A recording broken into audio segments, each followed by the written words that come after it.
नकारात्मक बुद्धि वाले लोग ऐसा सोचेंगे कि इस मास में मैंने राक्षस का वध किया, पर सकारात्मक बुद्धि वाले यह भी तो सोच सकते हैं कि मैंने भक्त प्रहलाद से मिलन किया, अपने भक्त की रक्षार्थ, अपने भक्त की प्रीति के रक्षार्थ, अपने भक्त की भक्ति की रक्षार्थ मैंने इस मास का निर्माण किया। ऐसा क्यों सोच रहे हैं हम कि एक राक्षस को मारा था इसलिए अपवित्र है? ऐसा विचार करो ना कि प्रहलाद से भगवान अगर बैकुंठ में बैठे बैठे सोच लेना कि हिरण्यकश्यप मर जाए तो हिरण्यकश्यप वहीं मर जाता। ठाकुर जी क्यों आए? प्रहलाद से मिलने आए। इसलिए ये मास बड़ा पवित्र है। हम भक्तों की भक्ति की रक्षार्थ, हमारे प्रेम की रक्षार्थ, हमारे भावों की रक्षार्थ ठाकुर जी ने इस मास का निर्माण किया। जिनको पता नहीं है इसके बारे में वो तो इसमें भी पाप ही कर रहे होंगे, पर हमको पता है कि इस मास की महत्वता क्या है।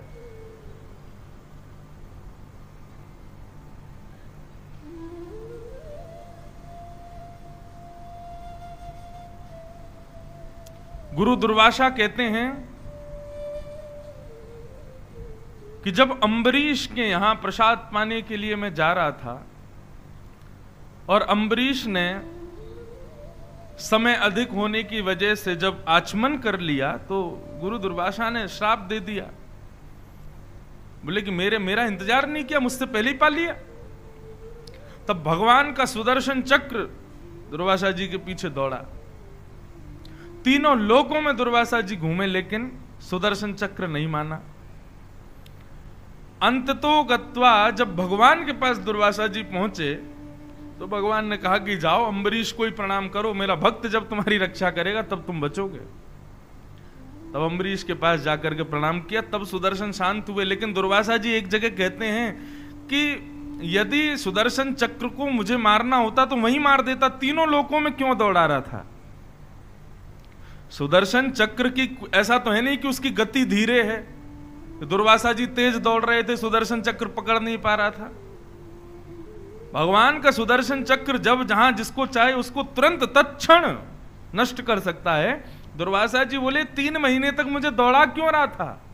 क्योंकि मैंने पुरुषोत्तम मास का व्रत किया था, और पुरुषोत्तम मास की व्रत की वजह से सुदर्शन चक्र भी मेरा वध नहीं कर सकता।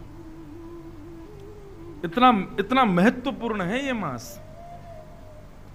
इस मास में कोई अभागा व्यक्ति भी यदि भगवान नाम गा ले, कथा श्रवण कर ले, व्रत कर ले, नियम कर ले, तीर्थ स्थानों का दर्शन, गंगा स्नान कर ले, ठाकुर जी कहते हैं वो अभागा भी हो, वो अपात्र भी हो, फिर भी मैं उसकी रक्षा करता हूं, मुझे वो इतना प्रिय है। आप कहेंगे महाराज जी इस मास को इतनी श्रेष्ठता क्यों दे दी? केवल भक्त प्रहलाद के लिए, कि प्रहलाद के मन में यह ना आ जाए कि यह मास तो केवल राक्षस को मारने के लिए नहीं, प्रहलाद जैसे हर भक्त की रक्षा के लिए यह मास है। इस मास में हम जो करते हैं ठाकुर जी को बहुत प्रिय लगता है। आप इस वक्त जो श्वास भी ले रहे हैं ना, उस श्वास में भी श्रीमन नारायणी भीतर जा रहे हैं आपके। बस अब करना यह है कि अपने तन को, अपने मन को इतना पवित्र रखो कि वो नारायण जो भीतर गए वो सदा रहें वहां पे। कहीं हमारे दूषित भाव और दूषित विचारों की वजह से कहीं वो चले ना जाएं, उनको धारण करो। सहस्त्र वर्षों तक तपस्या करने पर भी जो फल प्राप्त नहीं होता वो पुरुषोत्तम मास के 1 महीने के व्रत करने से प्राप्त हो जाते हैं। इसलिए भैया बहुत पवित्र व्रत है। हमने तो नियम लिया है कि हम 1 महीना पूरी कथा करेंगे। आप नियम ले लो, 1 महीना कथा सुनो। फोन काय को दिए हैं भगवान ने, उस पर बढ़िया चला चला के सुनो, लाइव कथाएं सुनो, कुछ ना कुछ नया मिलेगा, कुछ ना कुछ अद्भुत प्राप्त होगा। और जो ऋषिकेश में रहने वाले लोग हैं या आसपास के क्षेत्रों से आ रहे हैं, ऋषिकेश में तो कथा ही कथाएं हैं। अभी आज हमारी पूरी हो रही है, परसों से पूज्य पिताजी महाराज की कथा जयराम आश्रम त्रिवेणी घाट में प्रारंभ हो जाएगी। सामने ही है, हमने 4-5 महीने पहले वहीं कथा की थी। और पिताजी की कथा 1 या 2 तारीख को पूर्ण होगी और फिर 6 तारीख से इसी सभागृह में कथा होगी जहां पे अभी हम लोग बैठे हैं। 6 अगस्त से गीता भवन नंबर 7 में पिताजी की कथा प्रारंभ। हमारे पिताजी ही यहाँ ऋषिकेश रहेंगे लगभग 2 हफ्ता, बीच में आएंगे 1-2 दिन के लिए वृंदावन। तो ये कथाओं का सौभाग्य है बंधुओं, इनको श्रवण करो। और श्रवण करके धारणा केवल एक है कि हम इतने पवित्र हो जाएं कि ठाकुर जी हमारे चित्त को निवास स्थान बना के स्वीकार करें। चित्त जितना मलिन है उतना ही पवित्र भी हो सकता है। मलिन करने पर पाप विराजते हैं, पवित्र करने पर श्रीमन नारायण विराजते हैं। कथा का और कोई औचित्य नहीं है, केवल हमारी आंतरिक विचारों की शुद्धता, यही कथा का औचित्य है, और कोई औचित्य नहीं है कथा का। बाहर से तो हम बहुत साफ सुथरे दिखते हैं, भीतर से भी हों, बस इसलिए।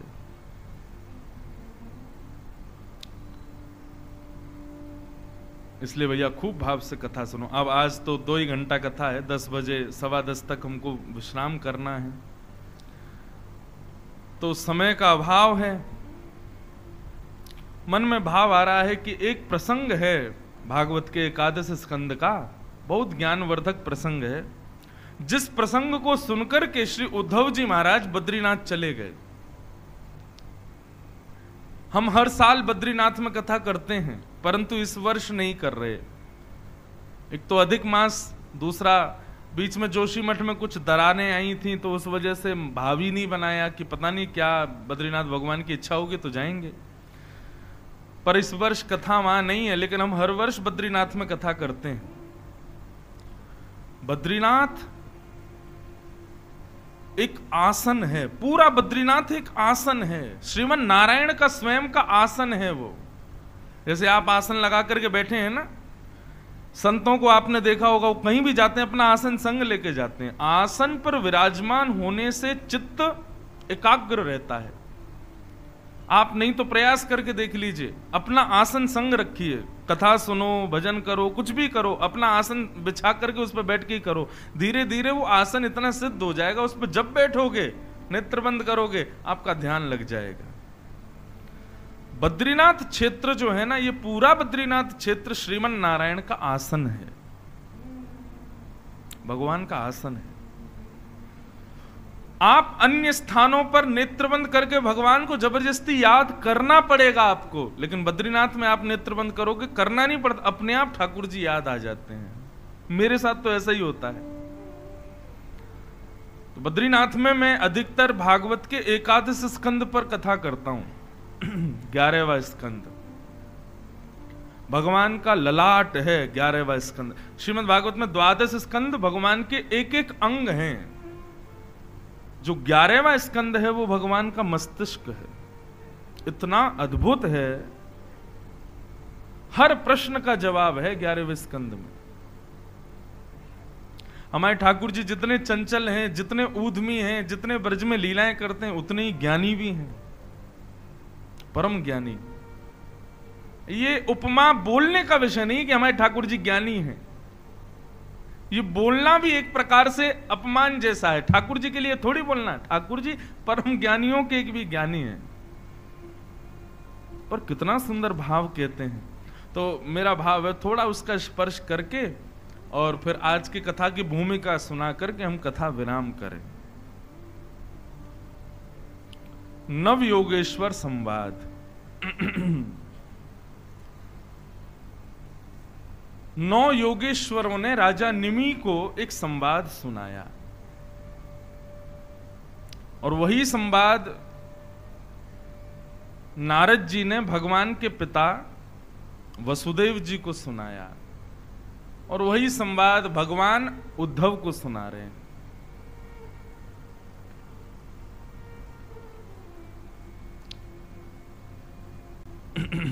बहुत ध्यान से सुनना।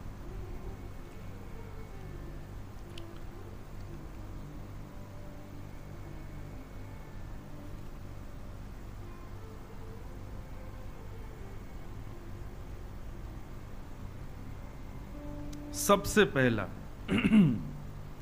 भागवत क्या है। आज हम 3 दिन है ना, तो कुछ विशिष्ट बातों को सुन के जाइए। भागवत क्या है? तो भागवत का अर्थ बताया, ये वही भगवता प्रोक्ता उपाया आत्मलब्धये अंजः पुंसाम विदुषाम वृद्धि भागवतान हितान। भागवत क्या है? ठाकुर जी कह रहे हैं, जो मैं बोलता हूं मेरी प्राप्ति के लिए, जो मैं बताता हूं मेरी प्राप्ति के लिए उपाय, वही भागवत है। श्रीमद् भागवत से अन्य किसी वस्तु की प्राप्ति नहीं। मैंने पहले दिन भी इसी बात को कहा था कि आप और किसी कामना से बैठना ही मत यहां पर। श्रीमद् भागवत केवल और केवल कृष्ण की प्राप्ति कराती है। अर्थ, धर्म, काम, मोक्ष, चतुर्विध पुरुषार्थ नहीं मिलेगा यहां पर। यहां पर केवल और केवल पंचम पुरुषार्थ प्रेम मिलेगा, और प्रेम साक्षात श्री कृष्ण। तो ठाकुर जी कह रहे हैं भागवत क्या है? बोले वो उपाय जिनसे मैं मिलता हूं उसी को भागवत कहते हैं। और दूसरी बात भगवान यहां पर कह रहे हैं, अंजः पुंसाम विदुषाम वृद्धि भागवतान हितान। यदि मेरे उपाय, ये भाव जो वक्ता ने आपको 7 दिन तक सुनाए, यदि इन भावों पर आप आंख बंद करके भी चलने लग जाओगे, इन भावों को जीवन में उतार करके आंख बंद करके भी इस पर दौड़ने लग जाओगे, तो कभी गिरोगे नहीं, कभी आप गिर नहीं सकते। लेकिन किसी ने प्रश्न किया, बोले ठाकुर जी कहीं गिर गए तो बोले चिंता मत करो, उठाने के लिए मैं ही आऊंगा। भागवत धर्म के मार्ग पर यदि गिरे भी तो उठाने भी मैं ही आऊंगा।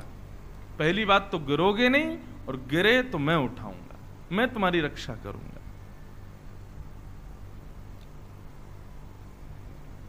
जगन्नाथ भगवान के एक भक्त थे, मुझे नाम स्मरण में नहीं आ रहा, शायद गोवर्धन नाथ नाम था, स्मृति में नहीं है नाम, लेकिन कथा बता रहा हूं बस। तो वो क्या करते थे, रोज जगन्नाथ भगवान के सामने जाकर के कीर्तन गाते थे, रोज कीर्तन गाते थे। अच्छा, ठाकुर की 3 प्रिय वस्तु हैं, राग, भोग और श्रृंगार। ठाकुर जी को या तो आप गा करके रिझा लो, ठाकुर जी को या तो श्रृंगार से रिझा लो, ठाकुर जी को या फिर भोग लगा के रिझा लो। लेकिन एक बात कहूं, अन्यथा मत लीजिएगा बात को। जब तप, नियम, साधन, तीर्थ यात्रा, नदी स्नान आदि, इन सबसे भगवान जितने समय में मिलेंगे उससे कई गुना जल्दी ठाकुर जी आपके स्वर से मिल जाएंगे। अगर आप गा गा करके ठाकुर जी को रिझाओ, ठाकुर जी जल्दी मिलेंगे। ठाकुर जी को गायन बहुत प्रिय है। तो यदि किसी के पास में सुंदर गला है, वो आज से ही लग जाओ, अब संसार को नहीं, अब ठाकुर जी को रिझाओ। लेकिन ज्यादा सुंदर गला नहीं है तो फिर दूसरी चीज अपनाओ, या तो श्रृंगार में निपुण हो जाओ। श्रृंगार भी नहीं हो पा रहा है तो फिर भोग में तो निपुण होना ही पड़ेगा। भोजन बनाओ बढ़िया बढ़िया ठाकुर जी को। गजराज तारो तेने आवने को, जावने को, खावने पकावने को मीराबाई तारी है। नरसी मेहता को तारो वहीवार सवारने को, वेदन सुनावने को जयदेव तारो है। आप सबको केवल उनके गुण पर ही तारते हो। बोले आपने गजेंद्र को क्यों तारा? बोले क्योंकि आप उस पर बैठ के घूमना चाहते थे, बढ़िया वैकुंठ में एक हाथी आ जाएगा, इसलिए आपने उसको तार दिया। मीराबाई को क्यों तारा? बोले वैकुंठ के रसोईया बढ़िया भोजन नहीं बना रहे थे, मेवाड़ की है, राजस्थान के लोग बढ़िया भोजन बनाते हैं, तो मीराबाई को तार दिया। बोले बढ़िया बढ़िया रोटी बना के खिलाएगी, पतली पतली, केर सांगरे की सब्जी बनाएगी, और क्या क्या बनाते हैं मारवाड़ी लोग, इतना बढ़िया भोजन बनाते हैं महाराज। अगर 1-1.5 महीना मारवाड़ी समाज में ही कथा कर दें तो व्यास जी का वजन 10 किलो बढ़ जाए। महाराज ये तो पानो ही पड़ेगा आपको।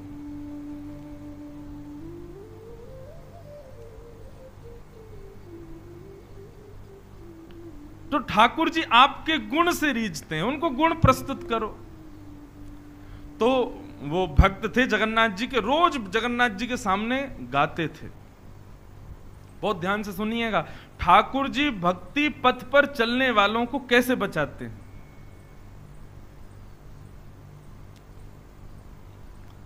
रोज जगन्नाथ भगवान के सामने गाते थे, गा गा करके जगन्नाथ जी को रिझाते थे। लेकिन एक बार एक सुंदर युवती जगन्नाथ मंदिर में नृत्य कर रही थी जगन्नाथ भगवान के सामने। उस सुंदर युवती के रूप, उसके नयन, उसके भावों को देख करके वो भक्त जो थे वो उन पर रीझ गए। और रीझ करके अब तो जगन्नाथ भगवान केंद्र नहीं थे, मंदिर जगन्नाथ जी का, सामने जगन्नाथ जी, लेकिन गाते थे उसको नचाने के लिए। जगन्नाथ भगवान भी मंद मंद मुस्कुरा रहे थे, बोले सही है, ठीक है, लेकिन भक्त हो, रक्षा तो हमको ही करनी पड़ेगी। और एक दिन उस युवती के प्रेम में इतने आसक्त हो गए कि जगन्नाथ भगवान की रथ यात्रा होनी थी। रथ यात्रा से ठीक एक दिन पहले उन्होंने मन बना लिया कि अब तो मैं इस युवती के साथ ही रहूंगा, इसको एक क्षण के लिए भी नहीं त्यागूंगा। उस युवती का संग करने का भाव मन में रखा। पूरे जगन्नाथपुरी में हवा की तरह बात फैल गई कि भैया वो जगन्नाथ भगवान को कीर्तन सुनाने के लिए गवैया आता था ना। बोले हाँ, बोले वो एक नर्तकी के पीछे पड़ गया है। अब ऐसी बातें सुनकर के तो आदमी के मन में वैसी खटास आ जाती है, और भक्त वैष्णवों के हृदय में तो बहुत ज्यादा आ जाती है। प्रातः काल का समय, आज जगन्नाथ भगवान की रथ यात्रा प्रारंभ होने वाली थी। वो जैसे ही उठा, बिस्तर पर लेटा था, उसको बहुत आत्मग्लानि हुई। बोले राम राम राम राम, ये मैंने क्या किया। पिछले 25-30 वर्षों से मैंने केवल जगन्नाथ भगवान को रिझाने के लिए गाया, लेकिन पिछले कुछ दिनों से इस युवती को रिझाने के लिए गा रहा हूं। और मैं कितना बड़ा अभागा, जहां जगन्नाथ भगवान की रथ यात्रा से 24 घंटे पहले मैं जागरण कीर्तन किया करता था, आज मैं निद्रा में हूं, आज मैं भोग विलास में हूं। अत्यंत हीन भावना अपने लिए आने लगी, अपने लिए आत्म ग्लानि का भाव उनके हृदय में उत्पन्न होने लगा। तुरंत स्नान किया, और कहते हैं स्नान भी नहीं किया। जगन्नाथ भगवान गुंडीचा के लिए प्रस्थान कर रहे हैं, रथ पर विराजमान हो रहे हैं। वो भक्त दौड़ने लगा जगन्नाथ जी से मिलने, कान पकड़े, कभी रोवे आंखों से, बोले मैंने बहुत बड़ा अपराध किया, नाथ को मैंने छोड़ दिया। दौड़ता हुआ जैसे जगन्नाथ रथ के समीप पहुंचा, सबको पता तो चली गया था कि ये उस युवती के चक्कर में रहता है, तो किसी ने भी उनको जगन्नाथ जी के रथ के सन्मुख भी नहीं आने दिया, धक्का मार करके दूर कर दिया। बोले तेरे जैसा भोग विलासी व्यक्ति जगन्नाथ जी को देखेगा, तू अधिकारी नहीं है उनका। कोने में बैठा है, 4 लोग घेराबंदी करके बैठे हैं कि कहीं ये जगन्नाथ जी के सामने ना चला जाए। और आज तक ये नियम था कि वो जब जगन्नाथ रथ के सामने एक पद गाता था, उसी के बाद रथ चलता था, लेकिन आज उसका वो सुख उससे छीन लिया। वो रोने लगा, हाथ जोड़ने लगा, हाथ पांव कांपने लगे, बिलखने लगा, हे जगन्नाथ मुझसे बहुत बड़ा अपराध हो गया, मैं आज के बाद नहीं करूंगा, मैं अभी अपने प्राण त्याग दूंगा नाथ, लेकिन ऐसा मत करो, मुझे आप अपने आप से दूर मत करो। पंडा पुजारियों ने मन बनाया, बोले यहां बैठा रहेगा तो रोता रहेगा, इसको कहीं और फेंक करके आओ। 4-5 लोग उठा करके ले गए और समुद्र के किनारे उसको छोड़ करके आ गए। रोता बिलखता विचार कर रहा था, क्या करूं, आज मैं रथ यात्रा में नहीं जा पाऊंगा। तभी नेत्र खोले तो सामने समुद्र देवता उनके समीप गया, समुद्र में स्नान किया, बाहर आकर के वहां समुद्र की बालू का रेत से 3 रथ बनाए, और 3 रथ बना करके छोटे छोटे उनमें बलभद्र जी, सुभद्रा जी और जगन्नाथ जी की प्रतिमा बनाई, और उसके आगे सुंदर एक मार्ग बनाया, और वहां मार्ग बना करके उस मार्ग पर बीच में बैठ करके कुछ पुष्प आदि छोड़ के बोले नाथ कोई बात नहीं, ये पूरा पुरुषोत्तम क्षेत्र है, जरूरी नहीं है आप उसी रथ में बैठे होंगे, मैं आवाहन कर रहा हूं मेरे इस बालुका के रथ में पधारो। और बालुका के रथ में आवाहन किया ठाकुर जी का। और जो वो पद पिछले 30 सालों से गा रहा था रथ यात्रा से पूर्व, आज उसी पद का गायन वहां समुद्र के किनारे प्रारंभ किया। वहां समुद्र के किनारे उसने रथ पद गाना। अच्छा, पूरे जगन्नाथपुरी में जब रथ यात्रा होती है ना, समुद्र के किनारे एक आदमी नहीं दिखेगा आपको, सब लोग रथ यात्रा में रहते हैं। वो अकेला पूरे समुद्र के तट पर खूब भाव से पद गावे और बालुका के रथ को ही साक्षात रथ मान करके प्रणाम करे। स्थिति यह हुई, वहां लाखों करोड़ों लोग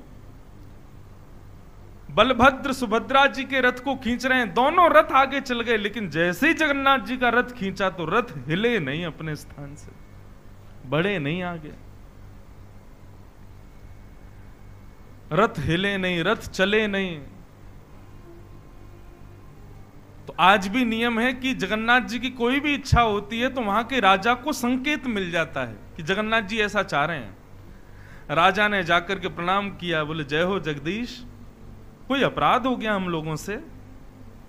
आज आप रथ यात्रा नहीं कर रहे हो, आज आपका रथ आगे नहीं बढ़ रहा है, लाखों लोग आपके रथ को खींच रहे हैं, क्या हुआ भगवान? जगन्नाथ भगवान के नेत्र सजल हो गए और नेत्र सजल होकर के बोले, अरे मेरी रथ यात्रा तो चल रही है।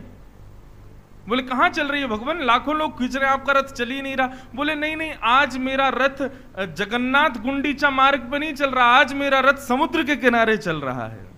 क्यों? मेरा वो अमुक नाम का भक्त वहां पद गा करके मेरी बालुका के रथ को चला रहा है। मैं इस रथ में हूं ही नहीं, आज तो मैं उस रथ में बैठा हुआ। पंडा पुजारी सब आंख हाथ जोड़ करके खड़े, बोले नाथ, वो भोग विलासी व्यक्ति, पतनशील व्यक्ति जिसने अपनी भक्ति का पतन कर दिया, आप उसके लिए इस रथ को छोड़ के वहां चले गए हो।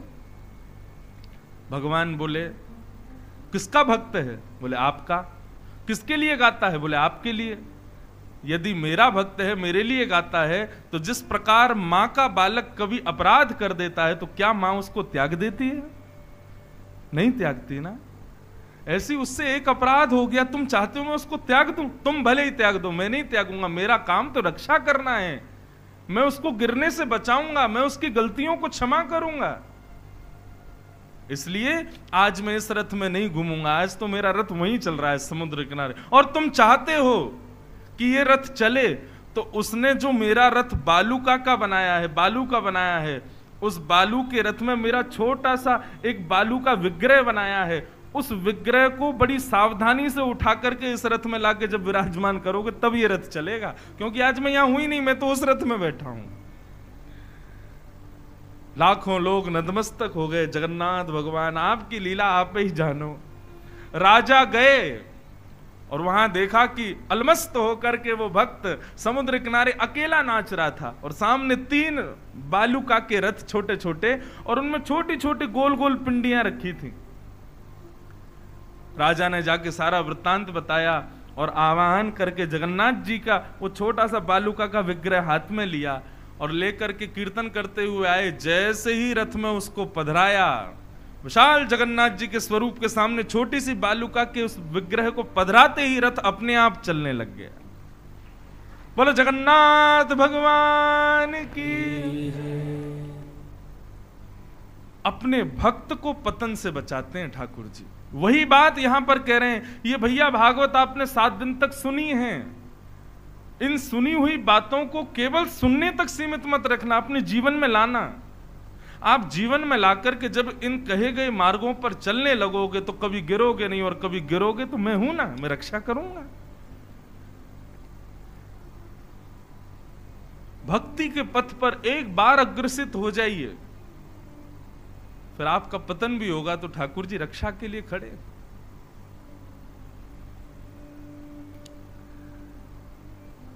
यही भागवत है।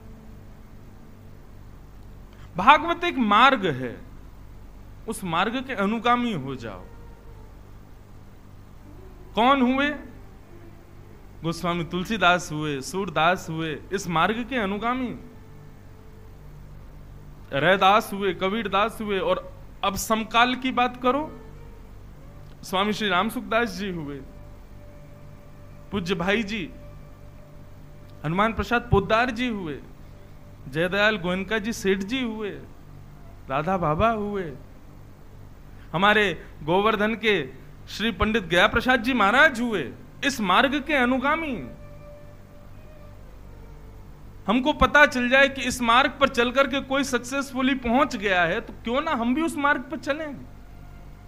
इस भागवत के मार्गों को अपनाओ। तब राजा निमि ने प्रश्न किया, कितने प्रकार के भक्त होते हैं और कौन से भक्त ठाकुर जी को अति प्रिय हैं, कृपा करके मुझे बतलाइए। अब यहां पर भक्तों के स्वरूप बताए जा रहे हैं, बहुत ध्यान से सुनिएगा और अनुमान लगाइएगा आप कौन से वाले हो इनमें से। हरि नाम के योगेश्वर उत्तर दे रहे हैं। हम थोड़ा इस विषय को सुन लें, फिर क्रम पूरा करके कथा विश्राम करेंगे। ये विषय थोड़ा जानने योग्य, समझने योग्य, इसलिए मैं इस विषय को ले रहा हूं। 3 प्रकार के भक्त होते हैं, उत्तम, मध्यम और साधारण। हम कौन से हैं? हम यदि साधारण हैं तो हमको मध्यम बनना है, और यदि हम मध्यम हैं तो हमको उत्तम बनना है। इसलिए तीनों को बात भाव से सुनिएगा। तो सबसे पहला उत्तम भागवत, उत्तम भक्त। भक्त को ही भागवत कहते हैं। भक्ति के पथ का अनुगामी सब भागवती हैं। हमारी व्यासपीठ का नाम इसीलिए मैंने भक्ति पथ ही रखा, क्योंकि यहां से हम और कोई पथ बता ही नहीं सकते। हम ये थोड़ी बताएंगे जगन्नाथपुरी कैसे पहुंचना है, फ्लाइट पकड़ो, ट्रेन पकड़ो ना, जगन्नाथ जी के हृदय में कैसे पहुंचना है ये बता देंगे। वृंदावन कैसे जाना है, टैक्सी से, गाड़ी से, ये सब नहीं बताएंगे। वृंदावन को पाना कैसे है ये बता देंगे। यही भक्ति पथ है। तो सबसे पहले उत्तम भागवत कौन है, उत्तम भक्त कौन है, उसके लक्षण बताए जा रहे हैं। तो कहते हैं कि सर्वभूतेषु यः पश्येत् भगवद भावमात्मना भूतानि भगवत्यात्मन् एष भागवतोत्तम।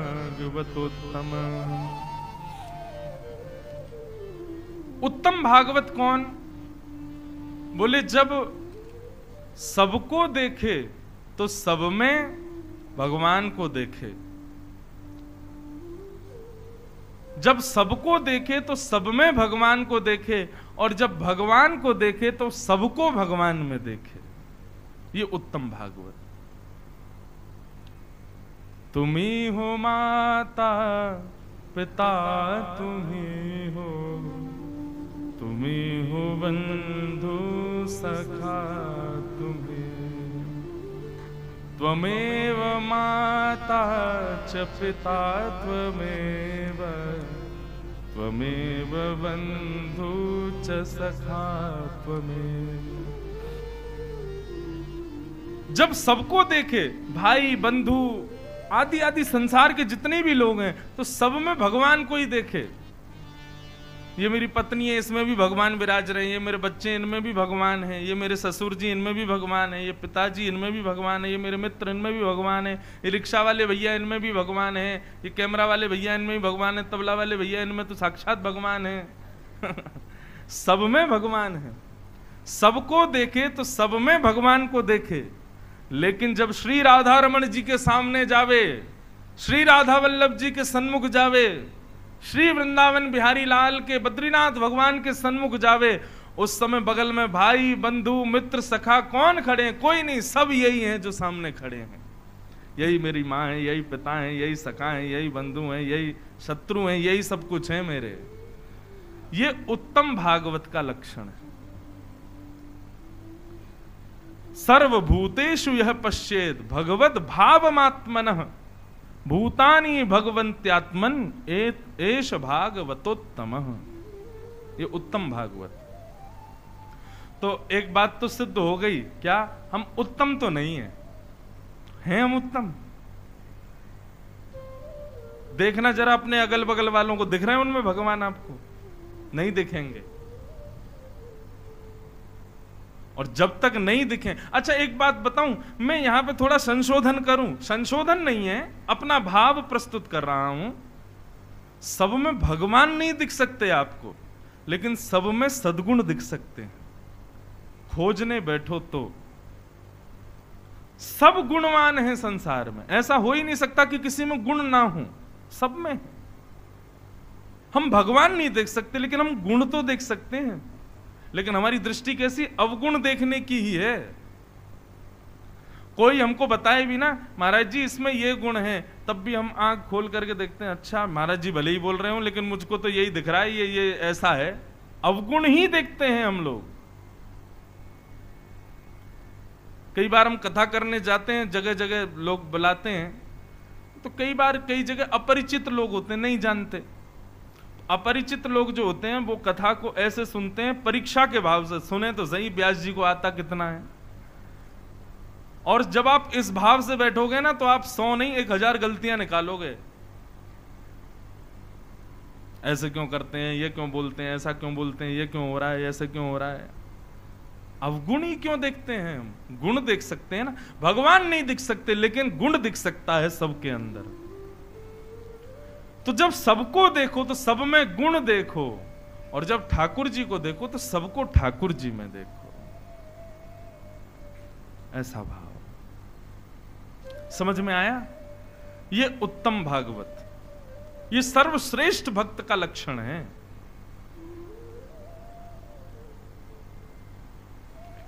दूसरा मध्यम। मध्यम भक्त का लक्षण क्या है कि ईश्वरे तदधीनेषु बालशेषु द्विषस्तु च प्रेम मैत्री कृपापेक्षा य करोति समध्यम। मध्यम भक्त के लक्षण क्या होते हैं? तो मध्यम भक्त का लक्षण है भगवान से प्रेम, ठाकुर जी से प्रेम। तद अधीनेषु, भगवान के भक्तों से मैत्री। भगवान से प्रेम, भगवत भक्तों से मैत्री। और जो भगवान के बारे में नहीं जानते हैं ऐसे लोगों पर कृपा, और जो भगवान की अवहेलना करते हैं उनकी उपेक्षा। 4 भाव यहां बताए गए, प्रेम, मैत्री, कृपा, पेक्षा। भगवान से प्रेम, भगवत भक्तों से मैत्री, भगवान के विषय में जो नहीं जानते हैं उन पर कृपा। कृपा का मतलब है उनको बताना ठाकुर जी के बारे में। और चौथा लक्षण बताया, जो भगवान के बिल्कुल विमुख हैं उनकी उपेक्षा। हम अपनी कथा में एक बात बहुत जोर जोर से कहते हैं, आपसे भी कह के जा रहे हैं, जो भगवत विमुख हैं, जो ठाकुर जी से संबंध नहीं रखते, भगवान की कथा में जिनकी रुचि नहीं है, तीर्थ यात्राओं में जिनकी रुचि नहीं है, भगवत नाम, भगवत सेवा, भगवत कथा, भगवत भक्तों की जो सदा हंसी उड़ाते रहते हैं, ऐसे कितने भी अपने क्यों ना हो, उनको तुरंत त्याग दीजिए। आज हमारी कथा है, दक्षिणा दे दो सब लोग। क्या दक्षिणा चाहिए? बोले आज अपने फोन में उन सब लोगों को ब्लॉक मार दो जो ठाकुर जी की कथा से बिल्कुल प्रीति नहीं रखते, ठाकुर जी से बिल्कुल प्रेम नहीं रखते। तजोरे मन हरि विमुखन को संग, कहा होत पहपान कराए, विष नहीं तजत भुजंग। कितना भी दूध पिला लो, सर्प कभी विष नहीं छोड़ता, उसके मुख से अमृत नहीं निकलेगा, विष ही निकलेगा। ऐसे भगवत विमुख व्यक्ति है, चाहे उसका कितना भी आप सुधारने का प्रयास कर लो, वो रहेगा सर्प के समान ही। इसलिए भैया जो भगवत विमुख लोग हैं उनका तुरंत त्याग कर दो, अभी इसी वक्त। अब कई लोगों के मन में संशय हो रहा होगा, महाराज जी ऐसे लोग यदि बहुत अपने हों कईयों के पति हैं, कईयों की पत्नी है, कईयों के बच्चे हैं, उनका त्याग कैसे करें? बहुत ध्यान से सुनिएगा सब लोग, इधर देखो, कथा सुनो ध्यान से। जिस प्रकार महादेव ने त्याग किया, महादेव ने हमेशा के लिए सती का त्याग नहीं किया था, बस आसन बगल की जगह सामने रख दिया था। इसका मतलब क्या है? देह का त्याग करना जरूरी नहीं है, आत्मा का त्याग, मन का त्याग, जो आत्म संबंध है, जो बुद्धि संबंध है, उसका त्याग। जैसे कई बार क्या होता है, कई लोगों को हम हृदय से बिल्कुल नहीं चाहते, लेकिन फिर भी फॉर्मेलिटी के लिए हम उनके पास जाते हैं। ठीक वैसे ही भगवत विमुख यदि कोई बहुत अपना ही व्यक्ति है तो त्याग तो कर नहीं सकते, तो क्या करें? उसके संग फॉर्मली रहो, फिर फॉर्मेलिटी करो। आज जगन्नाथ जी की कथा ही कथा याद आ रही है। जगन्नाथपुरी जा रहे हैं ना, एक जगन्नाथ जी के भक्त थे, उनका नाम था अंगद, अंगद जी। अंगद जी जो थे ये एक राजा के महामंत्री थे, लेकिन इनको भगवान में बिल्कुल प्रीति नहीं थी, परंतु इन्होंने एक बड़ी रूपवती कन्या से ब्याह किया। उसके रूप पर आसक्त होकर उससे प्रेम करते थे बहुत ज्यादा, लेकिन वो जगन्नाथ जी से बहुत प्रेम करती थी। बहुत ध्यान से सुनना। तो जगन्नाथ जी से इतना प्रेम करती थी, जगन्नाथ जी की कथाएं सुनना, जगन्नाथ जी के मनोरथ उत्सव आदि, जबकि जगन्नाथ जी कोसों दूर थे उनके गांव से, लेकिन फिर भी वो जगन्नाथ जी को याद करती थी। बहुत ध्यान से सुनो सब लोग। तो अंगद जी ने अपनी पत्नी से कहा, देखो हम आपसे प्रेम करते हैं, ये कथाएं सुनना, सत्संग सुनना, भजन करना, पूजा वूजा, ये हमसे इसके बारे में कभी कहना भी मत। तुमको जितना चाहे करो, हम तुमको कभी रोकेंगे नहीं, लेकिन हमसे मत बोलना कि तुम करो। पत्नी ने प्रयास तो बहुत किया, लेकिन अंगद जी माने नहीं। उसने कहा ठीक है, जब समय आएगा सुधर जाएंगे। तो उनकी पत्नी क्या करती थी? डबल माला करती थी, एक माला अपनी, एक माला अपने पति की। वो तो करते नहीं है, उनके लिए, उनकी तरफ से मैं ही कर दूं। अंगद जी बहुत प्रेम करते थे अपनी पत्नी से। एक दिन उनकी पत्नी ने, जगन्नाथ रथ यात्रा हो रही थी पुरी में, तो पुरी तो जा नहीं सकती, कोसों दूर है, तो उसने क्या किया, कुछ संतों को अपने घर आवाहन किया कि आप मेरे घर आके कथा सुनाइए। संतों ने घर पर आकर के कथा गाना शुरू किया। अंगद जी कहीं बाहर गए हुए थे युद्ध पर, युद्ध से लौट करके 3-4 दिन बाद आए तो देखा वहां तो कथा चल रही है, आपकी तरह हजारों लोग बैठे हैं, कथा सुन रहे हैं। अंगद जी तो देख करके आग बबूला हो गए, बोले मेरे घर को क्या धर्मशाला बना दिया, ये क्या हो रहा है मेरे घर में। वो तो आए, आकर के चिल्लाने लगे, बरसने लगे, अरे सब बंद करो, ये कथा वथा क्या चल रही है, ये सब जाइए अपने अपने घर जाइए, ये मेरा घर है, छोड़ के जाइए यहां से, और सुनिए आज के बाद कभी मत आइएगा। पत्नी बार बार रोक रही है, बोले ऐसे मत कहो ना, मेरे गुरुजी हैं, सब लोग कथा सुन रहे हैं। बोले तुम चुप रहो, अभी मैं जो कह रहा हूं वो सही कह रहा हूं, सब लोग जाओ अपने घर, ये मेरा घर है, यहां क्या कर रहे हो आप लोग। सबको भगा दिया। उनकी पत्नी को इतना क्रोध आया कि आज तक इन्होंने कभी कथा नहीं सुनी, सत्संग नहीं किया, भजन नहीं किया, पूजा नहीं की, मैंने सब स्वीकार किया, लेकिन आज मेरे घर कथा चल रही, मेरे गुरुदेव कथा सुना रहे, इन्होंने आकर के विघ्न डाल दिया बीच में।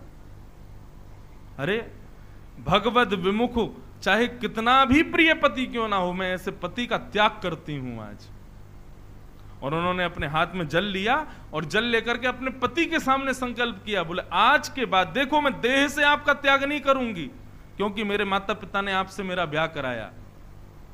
देह से पत्नी के जो धर्म होते हैं वो निभाऊंगी, आपको रोटी चाहिए रोटी खवाऊंगी, आपके लिए वस्त्र चाहिए वस्त्र दूंगी, जो जो सेवा मुझसे बनेगी सब करूंगी, लेकिन मैं संकल्प लेती हूं आज के बाद अपनी अंतिम श्वास तक आपका मुख नहीं देखूंगी। और अंगद जी की पत्नी ने घूंघट कर लिया, बोले ना मुझसे काम ना कीजिएगा कि मैं अपना मुख दिखाऊं, क्योंकि आप आसक्त तो इस मुख पे ही है ना, मेरा स्वभाव, मेरा व्यवहार, मेरी बुद्धि में जो कृष्ण है वो तो आपको प्रिय नहीं है बिल्कुल भी। आज आपने जो किया है उसकी वजह से मैं संकल्प लेती हूं कि आज के बाद आपका मुख नहीं देखूंगी, ना अपना मुख आपको दिखाऊंगी। अंगद जी तो बड़े परेशान। अब पत्नी रोज रोटी बना रही है, थाली लगा रही है, ला करके अंगद जी के सामने धर देवे, लेकिन मुख छुपा के रखे, दिखावे नहीं। 1 हफ्ता, 2 हफ्ता, 1 महीना, 2 महीना, 6 महीना बीत गए, अंगद जी ने अपनी पत्नी को देखा ही नहीं। व्याकुल हो गए। एक दिन घोड़े पर बैठ करके कहीं जा रहे थे, बड़े दुखी तो थे ही हृदय से, क्या करें, घर पर भी मन नहीं लगता, पत्नी बात नहीं करती। तो एक कथा चल रही थी किसी नदी के तट पर। अंगद जी महाराज ने उस कथा के पंडाल को देखा, व्यास जी मंच पर बैठे थे, तो अंगद जी बोले, पत्नी मेरी बड़ी कथा सुनती है, एक बार मैं भी सुन के देखूं। और एक और स्वभाव है, कथा में 3 प्रकार के लोग आते हैं। पहले रसिक, दूसरे आमंत्रित, और तीसरे अत्यंत दुखी, जिनको बहुत कष्ट है जीवन में, जो बहुत आदि व्याधियों से ग्रसित हैं, जिनको मानसिक रोग हो रखा है, जिनको बौद्धिक रोग, वही आते हैं कथा में। अंगद जी जाके पीछे बैठ गए, सुनने लगे क्या कह रहे हैं व्यास जी। कथा सुनते सुनते सुनते सुनते अंगद जी को बड़ी शांति मिलने लगी अंदर। जिनकी व्याकुलता केवल पत्नी के देखने से ही ठीक होने वाली थी, वो व्याकुलता धीरे धीरे कथा सुनने से उनकी ठीक होने लगी। कथा 4 घंटे में पूर्ण हुई। अंगद जी बोले बड़ी जल्दी पूरी होगी। बगल वाले से बोले अब कब होगी है? बोले कल होगी। कितने बजे होगी? उतने बजे से होगी। बोले अच्छा। अंगद जी दूसरे दिन समय से पहले ही आके बैठ गए, आगे फिर कथा सुने, फिर 4 घंटा कथा सुनी। अब तो जो उनकी व्याकुलता, रोज प्रार्थना करते थे पत्नी से, मान जाओ, अपना मुख दिखा दो, अब उन्होंने सब बंद कर दिया। क्यों? क्योंकि उनका विषाद कथा ने हरण कर दिया था। अब तो कथा में रोज जाने लगे। अंतिम दिन व्यास जी को प्रणाम करने गए, बोले आपकी अगली कथा कब होगी? बोले अगली कथा तब होगी। बोले कहाँ होगी? वहां होगी। मैं आ सकता हूं? बोले बिल्कुल आओ। अब तो अंगद जी को ऐसी कथा ने पकड़ा महाराज, वो तो उन व्यास जी के संगी हो लिए, जहां जाए व्यास जी के संग कथा ही सुने। एक बार उसी नगर में कथा हो रही थी, पत्नी बैठी थी महिलाओं की तरफ, और इतने में ही अंगद जी आकर के बिल्कुल आकर दंडवत प्रणाम करके और पुरुषों में बैठे। तो पत्नी ने देखा, बोले कि ये क्या हो रहा है, ये कहां से आ गए आज कथा में, और मेरे पति। अब पत्नी कथा नहीं सुन रही है, केवल अंगद जी के भाव देख रही है। और अंगद जी के भाव ऐसे कि जब जब जगन्नाथ नाम ले व्यास जी, तब तब अंगद जी के नेत्र सजल हो जाएं, जगन्नाथ जगन्नाथ कहकर के भाव विभोर अंगद जी हो जाएं। पत्नी के हृदय में इतनी प्रसन्नता होने लगी, बोले मेरे पति हैं।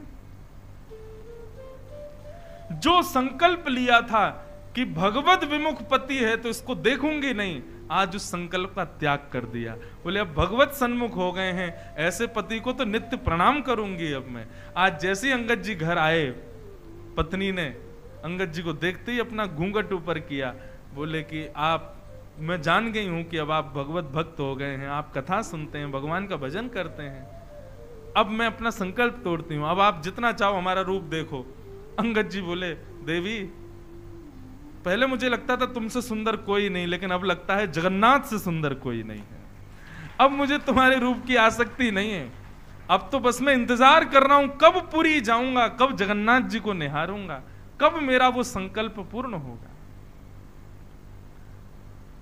और बंधुओं एक दिन अंगद, अब दोनों पति पत्नी मिलके भजन, देखो बंधुओं, एक घर में पत्नी भजन करती है, किसी घर में पति भजन करते हैं, लेकिन घर वृंदावन तब बन जाता है जब दोनों मिलके भजन करते हैं, दोनों एक साथ। ये भगवान की बहुत बड़ी कृपा है कि पति पत्नी दोनों भक्त हो जाएं।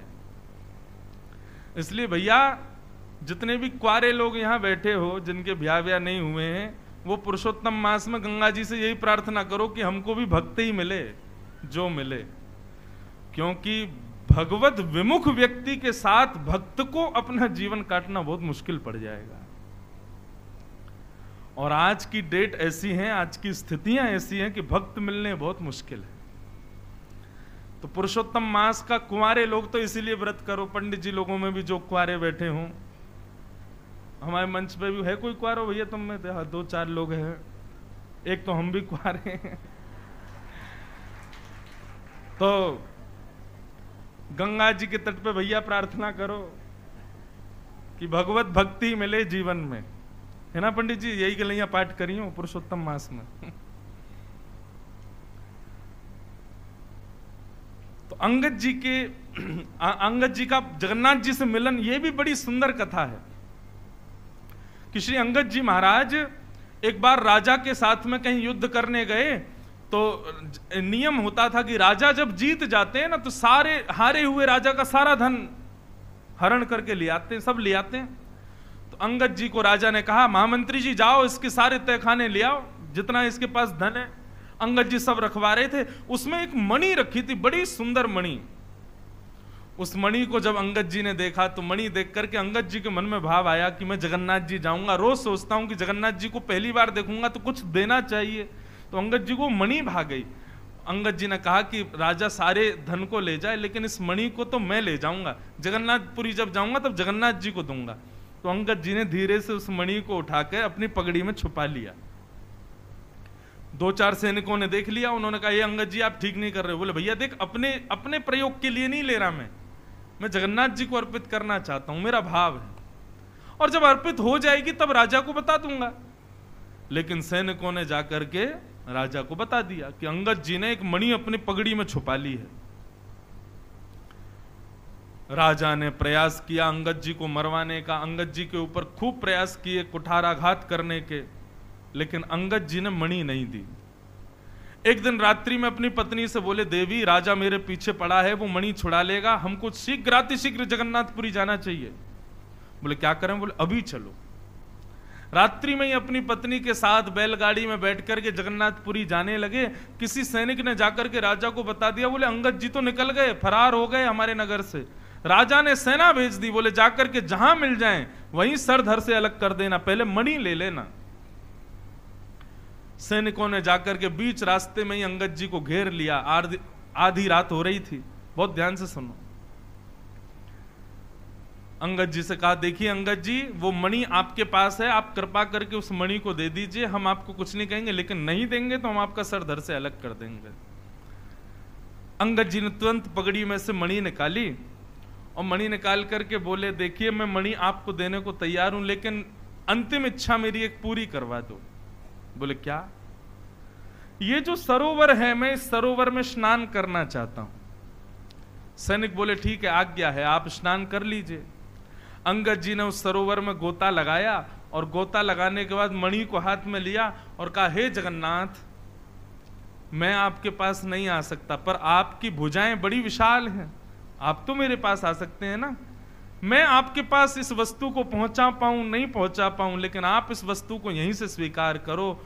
और जल निधि उस सरोवर में ही उस मणि को पधराते हुए जगन्नाथ भगवान का उद्घोष कर दिया। सैनिकों ने जल में कूद करके खूब खोजा, लेकिन मणि नहीं मिली। राजा आ गया, पूरे तालाब को खाली करवा दिया, लेकिन मणि नहीं मिली। राजा ने पूछा अंगद जी से, बता दीजिए मणि कहां है, नहीं तो आपको जान से मार देंगे। अंगद जी बोले, जिसकी थी उसके पास चली गई, मैंने जगन्नाथ भगवान के लिए निकाली थी, उनको पहुंच गई। राजा ने खूब मारा।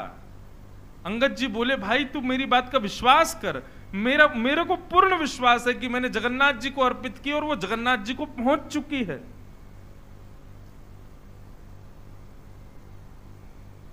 अंगद जी बोले, ऐसे नहीं मानेगा, चलो इसके जगन्नाथ भगवान के सामने चलते हैं और वहीं इसके प्राण त्यागेंगे, हम वहीं इसके सर धर को अलग कर देंगे। अंगद जी के हाथ में बेड़ियां, पहली बार जगन्नाथ जी के मंदिर में अंगद जी कैसे गए? हाथों में हथकड़ियां, पैरों में बेड़ियां, पीछे हाथ बंधे हैं, आंखें सूज गई हैं, इतना मारा है सैनिकों ने। आसपास से सैनिक नंगी तलवार लेकर के चल रहे हैं, आज जगन्नाथ भगवान के सामने इसको मारेंगे। राजा ने कहा, मैं फिर पूछ रहा हूं मणि कहां है? बोले मेरे नीलाद्री के पास है। नीलाद्री जगन्नाथ जी का नाम है, जगन्नाथ के पास है। नहीं मानोगे तुम? बोले नहीं मानूंगा, मैं जानता हूं उन्हीं के पास है।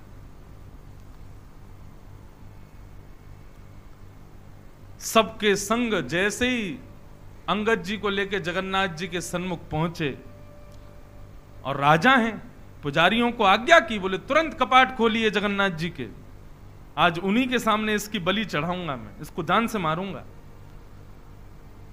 जैसे ही जगन्नाथ जी के कपाट खुले हैं तो कपाट खुलते ही क्या देखा, जगन्नाथ स्वामी नयन पथगामी भवतु में, श्री जगन्नाथ भगवान के गले में एक स्वर्ण के सुंदर आभूषण में वो मणि विराजमान श्री जगन्नाथ जी के गले में बैठी। और जैसे ही अंगद जी ने उस मणि को जगन्नाथ जी के गले में देखा, ये प्रथम दर्शन था जगन्नाथ जी का, और देखते देखते देखते देखते वहीं हथकड़ी बेड़ियों में अपने आप ही प्राण त्याग दिए श्री अंगद जी ने, और सदा सर्वदा के लिए श्री जगन्नाथ जी में विलीन हो गए। राजा को आत्मग्लानि हुई, हाथ जोड़ करके क्षमा मांगते हुए उस मणि को हमेशा के लिए जगन्नाथ जी को अर्पित कर दिया। आज भी जगन्नाथ जी वो मणि धारण करते हैं अपने गले में, अपने वक्ष में, जो अंगद जी ने अर्पित की थी। करीब 800-900 वर्ष पुरानी कथा है अंगद जी की। ये कथा हम क्यों सुना रहे थे कि हरि विमुख जो है, इसमें 2-3 भाव पुष्ट हो गए एक ही कथा में। हरि विमुख जो है उसका देह से त्याग मत करो, मन से त्याग करो, जैसे अंगद जी की पत्नी ने किया। फिर फॉर्मेलिटी करो, संग रहना है, बस निभाओ उसको। अपने कर्तव्यों को परिपूर्ण करो। अपने कर्तव्य से अगर आप च्युत हुए तो भी आप अपराधी माने जाओगे। बहुत ध्यान से सुनिएगा इस बात को। आप अपना कर्तव्य नहीं कर रहे हो, सामने वाले के प्रति संबंध है लेकिन फिर भी कर्तव्यों का निर्वहन नहीं कर रहे, तो अपराध आपका माना जाएगा। कर्तव्य पूर्ण करो, लेकिन भगवत विमुख है इसलिए मन से उसको स्वीकार मत करो। हम आप सब लोग मानवों के पास में क्वालिटी है कि हम लोग एक्टिंग करना बहुत अच्छा जानते हैं, हम लोग नाटक करना बहुत अच्छा जानते हैं। हमसे बढ़िया अभिनय कोई नहीं कर सकता। लेकिन हम अभिनय कहां करते हैं? मंदिरों में जाके अभिनय करते हैं और संसार के सामने प्रत्यक्ष रहते हैं। उल्टा करो, संसार के सामने अभिनय करो और ठाकुर जी के सामने प्रत्यक्ष रहो। हरि विमुख जो हैं उनके सामने अभिनय करो, नाटक करो कि अरे तुमसे प्रेमी तो है ही नहीं, तुम तो मेरे सबसे बड़े प्रेमी हो। लेकिन हृदय में सदा श्री राधा रमण कोई विराजमान रखो। तो हरि विमुखों की जो उपेक्षा करते हैं, ईश्वर से जो प्रेम करते हैं, उनके भक्तों से जो मित्रता रखते हैं और भगवान को ना जानने वालों पर जो कृपा करते हैं, उनको बताते हैं, ऐसे मध्यम भक्त माने जाते हैं। मतलब इनकी दृष्टि में थोड़ा भेद है। उत्तम भागवत की दृष्टि में तो भेद ही नहीं है। और तीसरे साधारण भक्त किसको कहा गया? तब भगवान कहते हैं अर्चायामेव हरये पूजाम य श्रद्धये हते न तद भक्तेषु चान्येषु सभक्त प्रकृत स्मृत। भगवान की मूर्ति पूजा में बड़ी निष्ठा रखते हैं, कथा में कोई मतलब नहीं, भक्तों से कोई मतलब नहीं, वैष्णवों से कोई मतलब नहीं, केवल मूर्ति को ही सजाने में पूरे दिन लगे रहते हैं, उन्हीं की ही पूजा अर्चना, उन्हीं के ही भोग आदि में लगे रहते हैं। भगवान के भक्तों के प्रति कोई निष्ठा भाव, कथा के प्रति कोई भाव नहीं रखते। ऐसे भक्तों को भगवान कहते हैं वो साधारण भक्त हैं। केवल मेरी पूजा ही उनका सर्वोपरि धन है। लेकिन ठाकुर जी कहते हैं मुझे अति प्रिय वो जो सबको मेरा रूप मान करके सब में मुझको देखे। अब यहां उत्तम भागवत के और भी कई लक्षण, बहुत बड़ा प्रसंग है। नवयोगेश्वर संवाद अति अद्भुत है, लेकिन मैंने केवल सूक्ष्म में 3 श्लोक कहे हैं। अब हम क्रम पूरा कर लें जो हमारा विश्राम दिवस का है और कथा को विश्राम की ओर ले चलें। भगवान का विवाह रुक्मणी जी के साथ में सुसंपन्न हुआ। ठाकुर जी ने रुक्मणी बंधुओं साक्षात लक्ष्मी। लोग बोलते राधा रानी से ब्याह क्यों नहीं हुआ भगवान का? मैं अधिकतर कथाओं में इसका उत्तर देता हूं, परंतु इसका एक श्रेष्ठ उत्तर बस इतना समझ लीजिए, आप अपनी आत्मा से विवाह करते नहीं है। आत्मा आपकी ही है, उसको अपनाने की जरूरत नहीं है, वो आपकी ही है। जैसे शीशे में आप खुद को देखते हैं और 1 से 2 हो जाते हैं, तो आप अगर सोचो शीशे वाला रूप मेरा हो जाए, अरे मेरा क्या, वो मेरा है ही। जो अपना ही है उसको अपना बनाने के लिए प्रयास क्यों करना है? श्री किशोरी जी सदा ठाकुर जी की हैं, उनको अपना बनाने के लिए संसार के आगे ब्याह करें और सब जगह वर्णित हो, ऐसा अब जरूरी नहीं है। लेकिन हमारे ब्रज के भाव में वर्णन आता है, किशोरी जी का ब्याह हुआ ठाकुर जी के साथ भांडीर वन में, ब्रह्मा जी ने आकर के ब्याह पढ़ाया, आदि आदि सब कथाएं आती हैं। बाकी इसमें ज्यादा दिमाग मत लगाओ, किशोरी जी ठाकुर जी से अलग हैं ही नहीं, उन्हीं का ही स्वरूप है। और जो चीज अपनी है उसको अपनाने के लिए कुछ करना नहीं पड़ता, जो अपना नहीं है उसको अपनाने के लिए हमको बड़े आडंबर करने पड़ते हैं, ब्याह ब्याह ये सब करना पड़ता है। लेकिन जो अपना ही है उसको अपनाने के लिए क्या करना पड़े? कुछ नहीं। किशोरी जी सदा ठाकुर जी के हैं, ठाकुर जी सदा किशोरी जी के हैं। तो भगवान का ब्याह लक्ष्मी के साथ हुआ। लक्ष्मी ही कौन है? रुक्मणी। भगवान का दूसरा ब्याह हुआ जामवती के साथ, जामवंत जी की बेटी। अब यहां पे एक समंतक उपाख्यान आता है, वो उपाख्यान भी बहुत बड़ा है, उसको हम प्रणाम मात्र कर लें। बस उसका एक अभिप्राय समझ लीजिए, कभी भी किसी वस्तु के प्रति लोभ मत कीजिएगा। यदि आप लोभ करोगे तो वो लोभ आपका पतन करेगा। सत्राजित नाम का एक यादव द्वारिका में रहता था, उसके पास में एक मणि थी, इसका नाम था सिमंतक मणि। ये मणि हजारों किलो सोना रोज देती थी। ठाकुर जी ने द्वारिका के कल्याण के लिए उस मणि को सत्राजित से मांगा, ये मणि हमको दे दो, इससे जितना धन होगा उससे हम द्वारिका का उत्थान करेंगे, बाकी तुम जितना कहोगे बांध लेते हैं, 100 किलो 200 किलो जितना तुम कहोगे हम तुमको दे देंगे। सत्राजित ने कहा मुझे आपसे नहीं चाहिए, मेरी मणि है, मेरे पास ही रहेगी, मैं किसी को नहीं दूंगा। एक दिन मणि पहन करके सत्राजित का भाई कहीं गया, उसको शेर ने मार दिया, शेर को भालू ने मार दिया और मणि लेकर के भालू चला गया। परंतु पूरी द्वारिका में हल्ला हो गया कि सत्राजित के छोटे भाई को द्वारिकाधीश ने बंदी बना करके मणि को हड़प लिया है, और भगवान पर कलंक लग गया। आज की कथा, वैसे मैं अपनी कथाओं में कहा करता हूं, विश्राम दिवस की कथा जो है ना, इसमें भगवान का गृहस्थाश्रम दिखाया। ठाकुर जी गृहस्थाश्रम कैसा, और भैया ठाकुर जी का गृहस्थाश्रम सुनकर के तो कई बार डर लग गया था कि गृहस्थाश्रम में जाम ही नहीं हम। गृहस्थाश्रम मतलब विवाह, विवाह यानी विशेष प्रकार का भार सिर पे। अभी तक तो स्वच्छंद थे, अकेले थे, जैसे चाहो रहो, जहां चाहो जाओ, जो चाहे खाओ। लेकिन विवाह के बाद एक विशेष प्रकार का भार आ जाता है, पत्नी के ऊपर भी, पति के ऊपर भी। और भगवान के ऊपर तो ये समझो पहाड़ क्या, पूरा हिमालय ही आ गया। क्यों? ठाकुर जी पर कलंक लग गया। भगवान पूरी द्वारिका नगरी कहने लगी, बताओ हमारे द्वारिकाधीश के अंदर लोभ, एक मणि के पीछे। भगवान को जब ये बात पता चली तो भगवान मुस्कुराए, मुस्कुरा करके भगवान मानो हम लोगों को कह रहे हो कि भैया ये पृथ्वी है, यहां हम नहीं बख्शे जाते तो आप कहां से बच जाओगे। यहां भगवान को नहीं छोड़ा जाता, जिन्होंने द्वारिका बसाई, जिन्होंने सब लोगों को खाना पीना सब सारी सुविधाएं दी, उस भगवान को नहीं छोड़ रहे लोग, तो तुमको कहां से छोड़ देंगे। बंधुओं सदैव याद रखो, सम्मान का अमृत सब पीना चाहते हैं, लेकिन अपमान रूपी विष केवल महादेव पीते हैं। इसलिए बाकी सब देव हैं, वो महादेव हैं। सम्मान की बहु इच्छा आपके हृदय में है, सम्मान स्वीकार कर रहे हो तो यह भी तैयार रहना, एक दिन अपमान भी सहना पड़ेगा। संसार अपमान सम्मान दोनों करेगा और आपको दोनों में सम रहना पड़ेगा। द्वारिकाधीश का जब अपमान होने लगा तो भगवान स्वयं मणि ढूंढते ढूंढते वन में पहुंचे। तब वहां जामवंत की बेटी के पास मणि मिली। जामवंत जी ने भगवान से युद्ध किया। जब पता चला कि साक्षात नारायण है तो चरणों में प्रणाम किया और कहा, भगवान मणि भी ले जाओ और संग में मेरी बेटी भी ले जाओ, इससे ब्याह करो। भगवान बोले, एक कलंक कटेगा दूसरा लग जाएगा।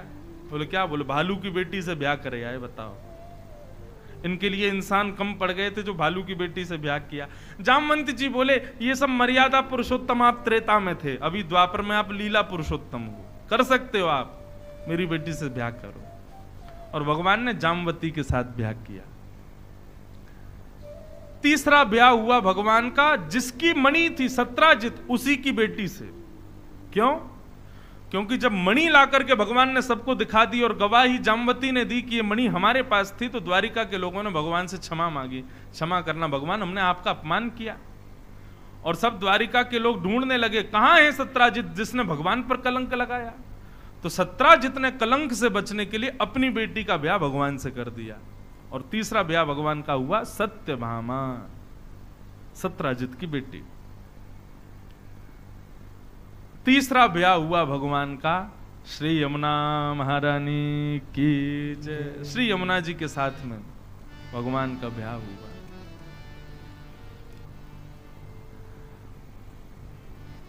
यमुना जी के साथ में ठाकुर जी का चौथा ब्याह हुआ।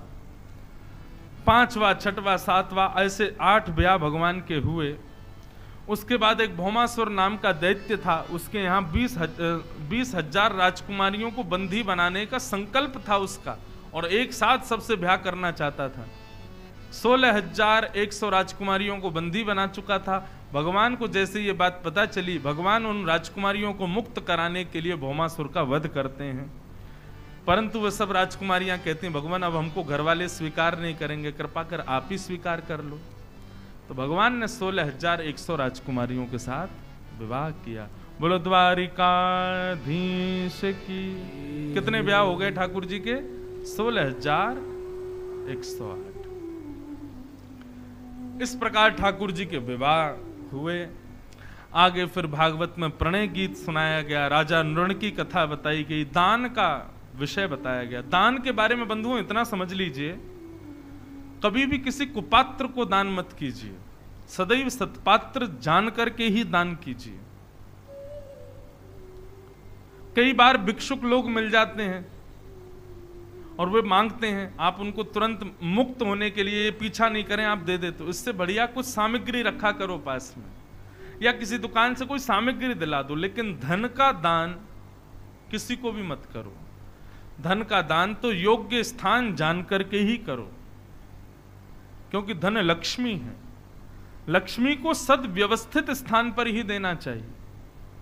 गौ सेवा के लिए, ब्राह्मण सेवा, संत सेवा के लिए किए गए दान उचित हैं, लेकिन इस प्रकार किसी को भी मत दिया करो, क्योंकि शास्त्र आज्ञा करते हैं कुपात्र दाना चिभवे दरिद्रम दरिद्र भावेन करोति पापम पाप प्रभावा नरकम प्रयाते पुनर्दरिद्री पुनरेव पापी। एक दरिद्र व्यक्ति को आपने दान किया तो क्या होगा? आप दरिद्र हो जाओगे, और दरिद्र होते ही आप पाप करने लग जाओगे, पाप करते ही आप नरक में जाओगे, और नरक जाते ही पुनर्जब जन्म होगा ना, तो ऐसा नहीं बच जाओगे, फिर से दरिद्री घर में ही जाओगे। इसलिए दान बहुत सोच समझ के करना, सोच समझ के। और किसी को देना ही है तो वस्तु प्रदान करो, लेकिन धन का दान तो योग्य लोगों को ही देना चाहिए। दान का भाव बताया। फिर भगवान की दिनचर्या बताई, ठाकुर जी की दिनचर्या कैसी। भागवत में बहुत सुंदर वर्णन है, भगवान की दिनचर्या बताई पूरी, जैसे एक प्रकार से ठाकुर जी का इंटरव्यू। ठाकुर जी कितने बजे उठते हैं, फिर क्या करते हैं, फिर क्या खाते हैं, फिर कहाँ जाते हैं, फिर क्या कर, सब लिखा है। तो इसमें वर्णन है ठाकुर जी ब्रह्म मुहूर्त में उठ जाते हैं। एक महात्मा कह रहे थे भैया पूरे दिन भगवान का भजन करोगे, शायद भगवान को पता ना चलता हो कि तुम उनका भजन कर रहे हो, लेकिन ब्रह्म मुहूर्त में करोगे तो उस समय ठाकुर जी को पता चल जाता है कि मेरा भजन कौन कौन कर रहा है। क्यों? क्योंकि ब्रह्म मुहूर्त में ठाकुर जी किसका ध्यान करते हैं? हम ध्यान करते हैं ठाकुर जी का, लेकिन भागवत में वर्णन है कि भगवान उठते ही ब्रह्म मुहूर्त में और ध्यान करते हैं। किसका? उन भक्तों का करते हैं जो जो ठाकुर जी का भजन करते हैं। इसलिए ब्रह्म मुहूर्त में ठाकुर जी को जो याद करता है, समझो सीधे ठाकुर जी को पता चल जाता है कि ये मुझको याद कर रहा है। इसलिए ब्रह्म मुहूर्त में उठने का विधान। ठाकुर जी ब्रह्म मुहूर्त में उठते हैं और अपने हस्त कमल देखते हैं, जैसे हम देखते हैं ना, हाथ देखते हैं सुबह उठ करके। कराग्रे वस्ते लक्ष्मी, कर मध्य सरस्वती, कर मूले तु गोविंद, प्रभाते कर दर्शनम। इस प्रकार हम भी हाथ देखते हैं, ठाकुर जी भी अपने हाथ देखते हैं। उसके बाद ठाकुर जी स्नान आदि करने के पश्चात शंख बजाते हैं, पांचजन्य शंख बजाते हैं। द्वारिका की अटारी पर खड़े होकर के ठाकुर जी मुख पर धारण करके पांचजन्य शंख बजाते हैं, और ज्यों ज्यों शंख की ध्वनि आती है त्यों त्यों सूर्य का उदय होता है और सारी द्वारिका उठ जाती, मतलब द्वारिका का अलार्म है भगवान का शंख। सब उठ जाते हैं, बोले सुबह हो गई, भोर हो गई। उसके बाद ठाकुर जी गौशाला जाते हैं, गौशाला जाके गायों की सेवा करते हैं, गायों की परिक्रमा करते हैं, गायों को अपने हाथ से भोजन कराते हैं। गैया कभी नहीं छोड़ते। मैं अपनी कथा में कहा करता हूं, 14 रत्न जो निकले समुद्र मंथन में, उसमें 2 रत्न मानवों को मिले, पहले शंख, दूसरी गैया। व्यक्ति पूरे दिन में कुछ करे चाहे ना करे, 2 काम करे, शंख का स्पर्श और गाय का स्पर्श, ये तो हर दिन करो, क्योंकि ठाकुर जी इसके बिना रहते ही नहीं है। भागवत में वर्णन है, ठाकुर जी किसी भी वस्तु के बिना रह लेते हैं, लेकिन गाय और शंख के बिना एक क्षण नहीं रहते, एक दिन नहीं बिताते ठाकुर जी। तो गैया की सेवा करते हैं, और गायों की सेवा करके आके तब ठाकुर जी बाल भोग करते हैं। बाल भोग करने के बाद फिर ठाकुर जी अपनी स्वधर्मा सभा में जाकर के द्वारिका के लोगों के दुख दर्द सुनते हैं, और फिर आगे की प्रक्रिया चलती है। इस प्रकार भगवान की दिनचर्या बताई। राजसूय यज्ञ हुआ पांडवों के यहां, भगवान को वहां जाना था। इतने में ही पांडवों का पत्र आया कि ठाकुर जी कम से कम 20,000 राजाओं को संग लेकर के आइएगा हमारे यज्ञ में। भगवान बोले अब 20,000 राजा कहां से लाऊं। इतने में ही एक दूसरा पत्र आया, ये आया मगध बिहार से, और ये पत्र भेजा था कुछ बंधी राजकुमारों ने, जो कि 20,000 ही थे। उनने पत्र भेजा कि महाराज जरासंध ने हमको बंदी बना रखा है, कृपा करके आप हमको यहां से मुक्त कराओ। भगवान बोले बढ़िया है, यहां से मुक्त कराएंगे, वहां चले जाएंगे।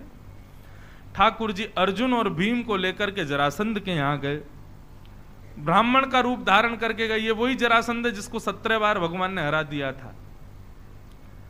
जरासंध के यहां भगवान रूप धारण करके गए ब्राह्मण का। जरासंध मुंह मांगी वस्तु देता था ब्राह्मणों को। जैसे ही भगवान का मांगने का समय आया, भगवान से जरासंध ने कहा मांगो क्या चाहिए। तो भगवान बोले युद्ध। जरासंध बोला मैं ब्राह्मणों को बहुत अच्छे से जानता हूं, ब्राह्मण कुछ भी मांग लें लेकिन युद्ध कभी नहीं मांगेगा। आप ब्राह्मण नहीं हो, कौन हो, अपना मुख दिखाओ। ठाकुर जी बोले अब चोरी पकड़ी गई, तो तुरंत अपने रूप में आ गए। बोले हम द्वारिकाधीश कृष्ण हैं। बोले आओ आओ रण छोड़, पहले डर के मारे भाग गए थे मेरे सामने से, अब आए हो युद्ध मांगने। भगोड़ों के साथ में युद्ध नहीं करता, मैं नहीं करूंगा। भगवान बोले हम अकेले नहीं आए हैं, 2 योद्धा और आए, इनसे तो करोगे। दिखाओ कौन है दूसरे योद्धा। अर्जुन। अर्जुन को देख करके बोला बालकों के साथ क्यों युद्ध करूंगा, मैं ये छोटा बालक है, इससे नहीं करूंगा। फिर आया भीम। जरासंध बोला हाँ ये मेरे समान है, इससे करूंगा। भीम भगवान की ओर देखा, ये मेरे को बहुत मारेगा। भगवान बोले चिंता क्यों करता, मैं हूं ना, तू युद्ध कर। और भीम और जरासंध का युद्ध हुआ। जरासंध इतना मारता था भीम को, पूरे दिन सूझ जाता था बेचारा।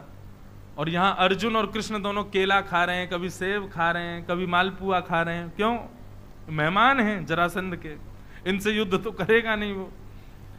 भीम ने एक दिन कहा, बोले भगवान मेरी रक्षा करो, आप रक्षा के लिए आए हो कि मालपुआ उड़ाने आए हो। ठाकुर जी बोले तू युद्ध के बीच में मेरी ओर देखा कर। भीम ने भगवान की ओर देखा तो पत्ता बीच से अलग कर दिया। भीम ने भी वही किया, जरासंध को बीच से अलग कर दिया, लेकिन जरासंध फिर जुड़ गया। भगवान से बोला आज तो मैंने, आपने जो कहा मैंने किया, आपकी ओर देखा भी, फिर भी जरासंध नहीं मरा। भगवान बोले देख तूने किस भावना से मुझे देखा था, जीतने की भावना से।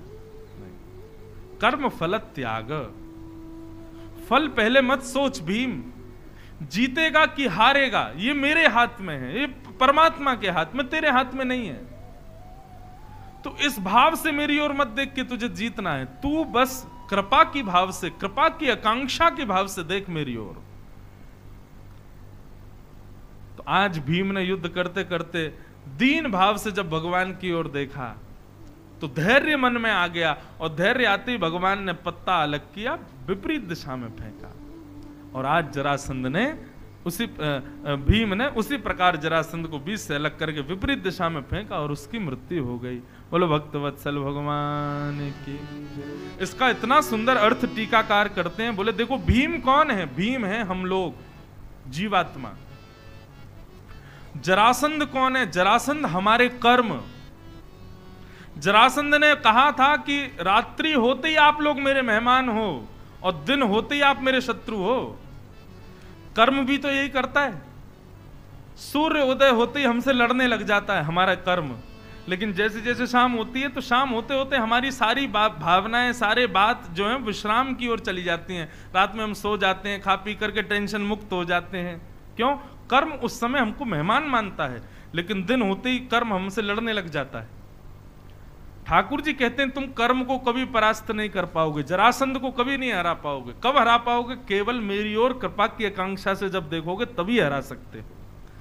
इसलिए कृपा की आकांक्षा से ठाकुर जी की ओर देखो, ठाकुर जी कृपा करेंगे और आप अपने कर्म पर विजय प्राप्त कर लोगे। ये भीम और जरासंध के युद्ध का तात्विक अर्थ है। भगवान 20,000 राजकुमारों को मुक्त करके पहुंचे जरासंध राजसूय यज्ञ में। वहां बैठा था कौन? शिशुपाल। ये शिशुपाल कौन है?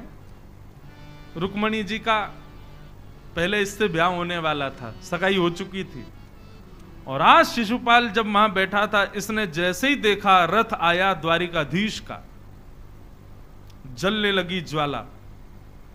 जैसे ही द्वारिकाधीश निकले और तेज हो गई, उसके बाद अनिरुद्ध निकले और तेज हो गई। कहां ये मेरा बेटा होने वाला था बताओ, अब ये इनका हो गया।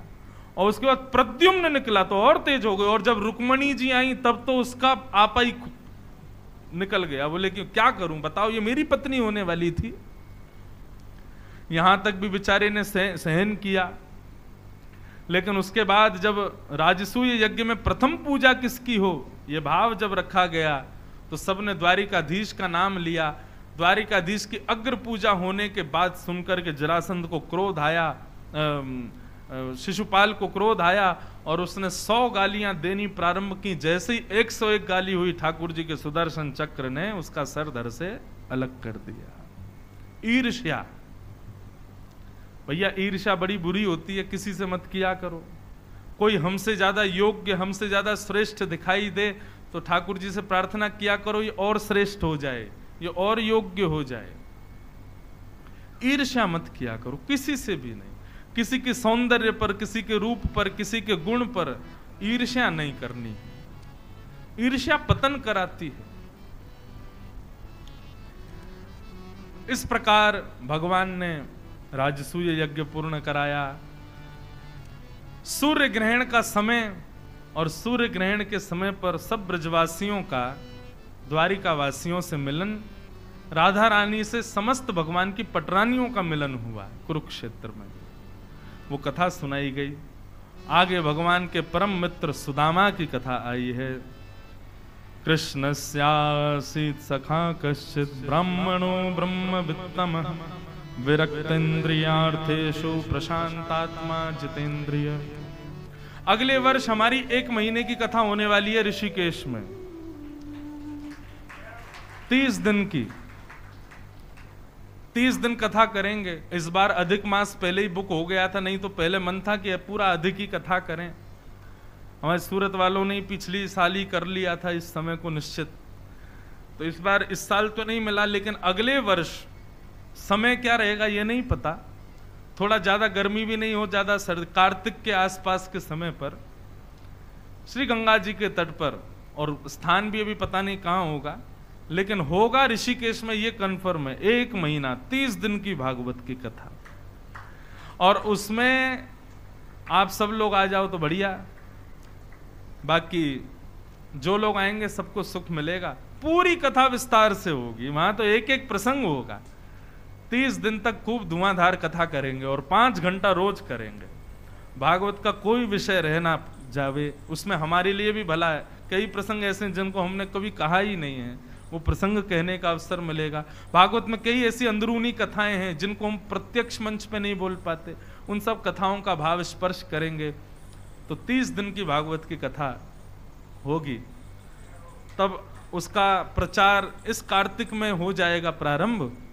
तो जो लोग भी आ सकें 30 दिन फिर रहना यहाँ पे, और खूब आनंद से फिर यहाँ कथा श्रवण करें। ऋषिकेश वाले तो सब आएंगे ही, आनंद से सब कथा सुनेंगे, तो ऐसा भाव रहेगा। भगवान के एक सखा हुए सुदामा। बंधुओं, सुदामा जी की कथा भी लगभग सबने सुनी है, पर सुदामा जी की कुछ विशेषताएं बता दें। पहली बात तो सुदामा मित्र नहीं है, सुदामा सखा है। मित्र और सखा में अंतर क्या है? जो काम पड़ने पर मिले, अपनी किसी इच्छा की कामना से मिले या किसी भाव से आपसे मिले, वो मित्र है। लेकिन जो बिना किसी कामना के निर्वैर निर्भाव से आपसे मिले, वो सखा। जिसके अंदर आपके प्रति कोई, आपसे कोई सिद्ध हो रहा हो काम, ऐसी कोई भावना हो नहीं। और इसमें प्रसंग आता, हमारे ठाकुर जी मित्रता करना बहुत अच्छे, सखा बनाना बहुत अच्छे से जानते हैं। इसलिए कई लोग पूछते हैं, महाराज जी ठाकुर जी के प्रति कौन सा भाव, कौन सा संबंध श्रेष्ठ? सखा। क्योंकि ठाकुर जी सखा बहुत अच्छे से बनाते हैं। वर्णन आता है कि जब राम जी गुरुकुल से पढ़ करके आ रहे थे, तो जिस निषाद राज गुह की कथा आती है, वो निषाद छोटा सा था। राम जी रथ पर बैठ करके आ रहे हैं, चक्रवर्ती सम्राट दशरथ हाथी पर बैठ करके चल रहे हैं। तो निषाद ने राम जी के बारे में सुना था, आज पहली बार राम जी को देखने आया। और निषाद वनों में रहते हैं, ये आदिमान, ये वो रहते हैं कोलभील, वन में रहता था। तो वन में सूखे पत्तों से इसने एक तस्कर बनाया था बाण रखने का, और राम जी के लिए लेके आया था। तो राम जी जब गुरुकुल से पढ़ करके आए, रथ में बैठ करके चारों भैया जब जा रहे थे, सब लोग राजा रामचंद्र की जय, राजकुमार राम की जय, राजकुमार भरत भैया की जय, सब जय जयकार कर रहे थे। लेकिन निषाद बार बार उचक उचक करके राम जी को देखे, और देखता हुआ उसने राजा शब्द का प्रयोग नहीं किया, राजकुमार शब्द का नहीं प्रयोग किया। उसने कहा, बोलो मेरे राम की जय। जैसे ही उसने मेरे राम कहा, सैनिकों ने धक्का दिया, बोले ए तेरी हिम्मत कैसे हुई, उनको राम शब्द बोलता? अरे उपाधि लगा आगे, राजकुमार राजा ऐसा करके बोल। लेकिन वो इतना दीनहीन बेचारा, वनों में रहने वाला निषाद। लेकिन जब उसने कहा मेरे राम की जगह, तो बैठे हुए राम जी अपने रथ पर खड़े हो गए और देखने लगे ये किसने बोला मेरे राम की जय। तब देखा कि सैनिक, 4 सैनिक घेर करके एक निषाद, छोटे से निषाद बालक को, छोटे से राम जी हैं, छोटा सा निषाद, उसको घेर के बैठे हैं। राम जी ने घोषणा की, उसको छूना नहीं, वो मेरा मित्र है। और जब राम जी ने कहा मेरा मित्र है, निषाद रोने लगा, पहली बार मिल रहा हूं राम जी से। दशरथ जी ने अपना हाथी रोका, राम जी को बोले, राम ये वन के लोग तुम्हारे मित्र कब से हो गए? बेटा, मित्रता अपने समकाल के लोगों से होती है, अपने समान लोगों से होती है। ये निषाद है, ये वन में रहने वाला जीव है, इससे तुम कैसे मित्रता कर सकते हो? राम जी को यह बात दशरथ जी की अच्छी नहीं लगी कि आपने भेद माना। राम जी ने तुरंत अपना रथ रोका, उतर करके गए, और उतर कर करके जाकर के अपने हृदय से निषाद को लगाया, और निषाद को हृदय से लगा करके पिताजी को बोले, पिताजी आप कहते हैं ना समकाल समत्व लोगों से मित्रता होती है, एक राजकुमार होने के नाते मेरे पास दायित्व है, और मैं दायित्व का उपयोग करते हुए आज से वन का राजा निषाद राज को बनाता हूं, तो मैं भी राजा, ये भी राजा, फिर तो मित्र हो जाएगा ना मेरा। राम जी का ये भाव सुन के दशरथ जी इतने भाव विभोर हो गए, इसीलिए तो प्राणों से प्यारे थे राम जी उनको। सखत्व निभाना राम जी जानते हैं। वह प्रसंग आता है मानस में कि जब भरत जी सब अयोध्या वासियों को लेकर चित्रकूट पहुंचे, तो वशिष्ठ जी भी आए, गुरु वशिष्ठ। वशिष्ठ जी को देख करके राम जी ने प्रणाम किया और फिर निषाद राज ने भी प्रणाम किया। तो निषाद राज ने प्रणाम करते हुए अपना परिचय दिया, मैं निषाद हूं, मैं राम जी का मित्र हूं। तो राम जी को तो अपने हृदय से लगाया गुरु जी ने, लेकिन निषाद को नहीं लगाया। क्यों? जाति का भेद मान रहे थे। तो राम जी को यह बात वहां भी अच्छी नहीं लगी, तो गुरु जी के सामने निषाद को ऐसे पकड़ लिया और बोले, गुरु जी ये मुझे प्राणों से प्यारा है। तब गुरु जी के मन का भाव दूर हो, बताओ ये राम जी इसको हृदय से लगा रहे और मैंने इसको उपेक्षित माना। तब राम जी के देख करके गुरु जी ने भी इसको अपने हृदय से लगाया। सखा कैसे बनाना चाहिए और सखत्व कैसे निभाना चाहिए, हमारे ठाकुर जी से अच्छा कोई नहीं जानता। इसलिए ठाकुर जी को अपना सखा मानो, सखा बनाओ। सुदामा भगवान का मित्र नहीं है, सखा है। सुदामा के अंदर 3 गुण हैं जिसकी वजह से वो भगवान का सखा है। पहली बात यहां पर बताई गई, विरक्त इंद्रिय, अपनी इंद्रियों से आसक्त नहीं है। इंद्रिय आसक्त किसको कहते हैं? जीव ने कहा टिकिया खानी है, पानी पूरी खानी है, तुरंत कथा से उठ करके गए पानी पूरी खाया है। ये इंद्रिय आसक्त व्यक्ति। आंखों ने कहा मुझको पहाड़ देखने हैं, बादलों से छुपे हुए पहाड़ हों, तुरंत गाड़ी उठा करके ऊपर कहीं चले गए देखने। ये इंद्रिय आसक्त व्यक्ति है। और इंद्रिय विमुक्त व्यक्ति कैसा? अपनी इंद्रियों की इच्छाओं का दमन करे। इंद्रिय की इच्छा, जीव की इच्छा हो रही है कि मुझको तो आलू की टिक्की खानी है, लेकिन आप तुरंत करेला की सब्जी से रोटी खा रहे हो चुपचाप। ये इंद्रिय आसक्त, इंद्रिय निरासक्त व्यक्ति है। अपनी इंद्रियों की इच्छाओं की विपरीत वस्तु उनको प्रदान करो। इंद्रिय जो इच्छा करे उसके उल्टी चीज उसको दो, तब आप अपनी इंद्रियों से बच पाओगे। तो सुदामा जी ऐसे ही हैं, विरक्त इंद्रियार्थेषु। दूसरा बताया प्रशांत आत्मा, शांत नहीं है, प्रशांत है। मुझे कभी कभी लगता है लाल जी बोलते क्यों नहीं है, ठाकुर जी बोलते क्यों नहीं है, मंदिर के भगवान बोलते क्यों नहीं है? क्योंकि हम बोलना बंद नहीं करते, इसलिए नहीं बोलते। वो ठाकुर जी कहते हैं तू शांत हो जा फिर मैं बोलूं, लेकिन हम बोलने से रुकते कहां हैं? अत्यंत शांत जो रहता है, प्रशांत जो है, ठाकुर जी को वो प्रिय है। तो पहला इंद्रियों से जो विमुक्त है, दूसरा प्रशांत जो है, और तीसरा जितेंद्रिय, जिसने अपनी इंद्रियों को भगवत सन्मुख कर रखा है। ऐसे सुदामा को भगवान अपना मित्र मानते हैं। एक गुरुकुल में पढ़े सुदामा और कृष्ण, लेकिन इतनी दीनहीन स्थिति में रहने के बाद भी कभी भगवान के प्रति विश्वास डगमगाया नहीं। हम लोग कैसे हैं? हमको जो चाहिए वो जब हमको नहीं मिलता, तुरंत हम सबसे पहले भगवान को ही कोसना शुरू कर देते हैं। बहुत ध्यान से सुनिए, ठाकुर जी के प्रति विश्वास हमारा एक क्षण में टूट जाता है। कैसे? जो हमें चाहिए वो नहीं मिले, तुरंत हमारा विश्वास डगमगा जाता है। ऐसी स्थिति हमारी हो जाती है। लेकिन सुदामा जी का विश्वास कभी नहीं टूटा। सुदामा जी तो सदैव कहते थे, अयम ही परमो लाभो उत्तम श्लोक दर्शनम। सुदामा जी के घर में 2-2 दिन तक भोजन नहीं बनता। पत्नी लड़ती थी, अरे कुछ तो कहीं से तो कृपा करके लियाया करो, कहीं नहीं तो द्वारिकाधीश के पास ही चले जाओ, थोड़ी कृपा कर दें, हमारे घर में अन्न भी नहीं होता, 2 दिन से बालक भूखे हैं।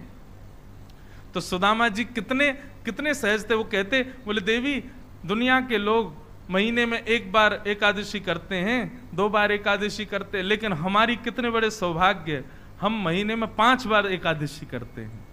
ठाकुर जी हम पर कितनी कृपा करते हैं, 5-5, 6-6 बार एकादशी होती है हमारी। आज पत्नी की सौगंध मिलने की वजह से आज द्वारिकाधीश से मिलने के लिए गए। पत्नी ने सौगंध दे दी, मेरी सौगंध है, आपको जाना पड़ेगा। सुदामा जी बोले, मैं इसलिए नहीं जाता हूं कहीं मेरी दीनहीन अवस्था देख करके कोई द्वारिकाधीश पर प्रश्न ना उठाए। बताओ, ऐसा मित्र। मुझे याद आ रहा है हमारे पूज्य दादाजी पंडित राम शरण उपाध्याय, उनके विषय में एक बार हमारे पंडित जी, एक पिताजी बता रहे थे, वृंदावन में कथा हुई तो पिताजी की कथा में इतनी भीड़। हमारे पिताजी का अखबार में नाम आता था पंडाल फाड़ व्यास, कितना भी बड़ा पंडाल बना लो फटे ही जाएगा, इतनी भीड़ आती थी। तो हमारे दादाजी एक बार कथा में गए, तो बड़े दीनहीन से ही रहते थे दादाजी, ज्यादा लंबे चौड़े थे। तो एक बार कहीं पीछे ही बैठ गए कथा में जाके, पिताजी की कथा में, और पीछे बैठे और वहां बैठे जहां चप्पल जूता उतार रखे थे लोगों ने। तो दो चार पंडितों ने जाकर के देख लिया, तो अरे ठाकुर जी के पिताजी हैं, ठाकुर जी। तो जनता इतनी एरिया की थी, वो सब उठ गई, बोले ठाकुर जी के पिताजी बैठे हैं। तो वो सबसे बोले चुप हो जाओ, शांत हो जाओ, मत बोलो, कथा करने दो, कथा करने दो। ऐसा भाव क्यों रखते थे? बोले कि कहीं हम जाकर के सबको बतावें कि हम ठाकुर जी के पिताजी हैं, हम बड़े सरल सहज रहते हैं, कहीं हमको देख करके कोई ये ना सोचे ये ठाकुर जी के पिताजी हैं, इतने सरल, इतने सहज, ऐसे ऐसे सामान्य भेष में रहते हैं। इसलिए वो अपने अपने परिचय को छुपाते थे। ऐसे ही सुदामा जी अपना परिचय छुपाते थे। किसी को बताने में उनको ये लगता था कि कहीं कोई द्वारिकाधीश पर प्रश्न ना उठाए, ये दीनहीन सा, ये द्वारिकाधीश का मित्र है।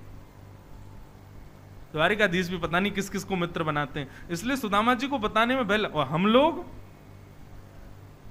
लोग कैसे? एक बार मैं हाईवे पर कहीं चल रहा था, तो आगे गाड़ी चल रही थी, उस पर लाल अक्षरों में लिखा था पूर्व विधायक, और उसके नीचे लिखा था पड़ोसी।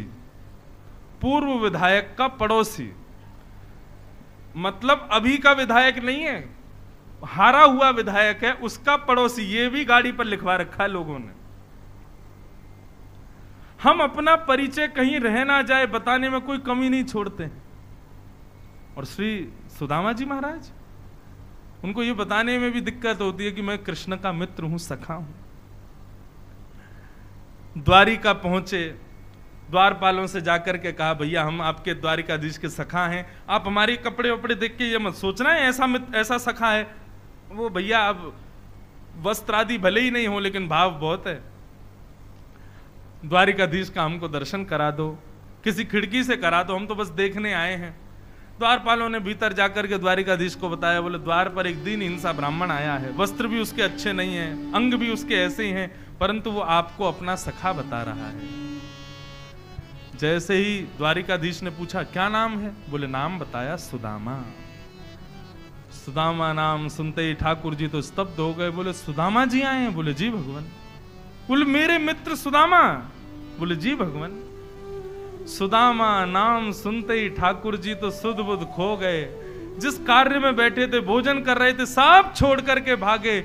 मुकुट कहीं गिरा है, पादुका कहीं गिरी है, मालाएं कहीं गिरी हैं, महामंत्री सेनापति सब दौड़ रहे हैं, द्वारिकाधीश नहीं रुके। मेरा मित्र आया है। वहां खड़े द्वारपालों को कह रहे अरे मेरा सखा सुदामा आया है, व्यवस्था करो। दौड़ करके गए मुख्य द्वार पर, पतले दुबले से दीनहीन से सुदामा जी खड़े, दौड़ करके द्वारिकाधीश ने हृदय से लगा लिया। बड़े बड़े राजा कतार में खड़े थे द्वारिकाधीश से मिलने के लिए, किसी से नहीं मिले द्वारिकाधीश, और सुदामा जी को हृदय से लगा लिया। सबको बता रहे हैं अरे देखो मेरा सखा सुदामा आया है, मेरा मित्र सुदामा आया है। ये द्वारिकाधीश की उदारता है। सुदामा जी को ले जाकर के अपने द्वारिका के सिंहासन पर बिठाया। देख सुदामा की दीन दशा, करुणा करके करुणा निधि रोए। पानी परात को हाथ छुयो नहीं, नैनन के जल सो पग धोए। ठाकुर जी के इतने अश्रुबिंद आए, उन अश्रुबिंदुओं से सुदामा जी के श्री चरणों को धोया। लक्ष्मी आदि, रुक्मणी आदि सब पटरानियां सोचने लगी कौन है ये जिसके लिए द्वारिकाधीश इतने उतावले हो रहे हैं।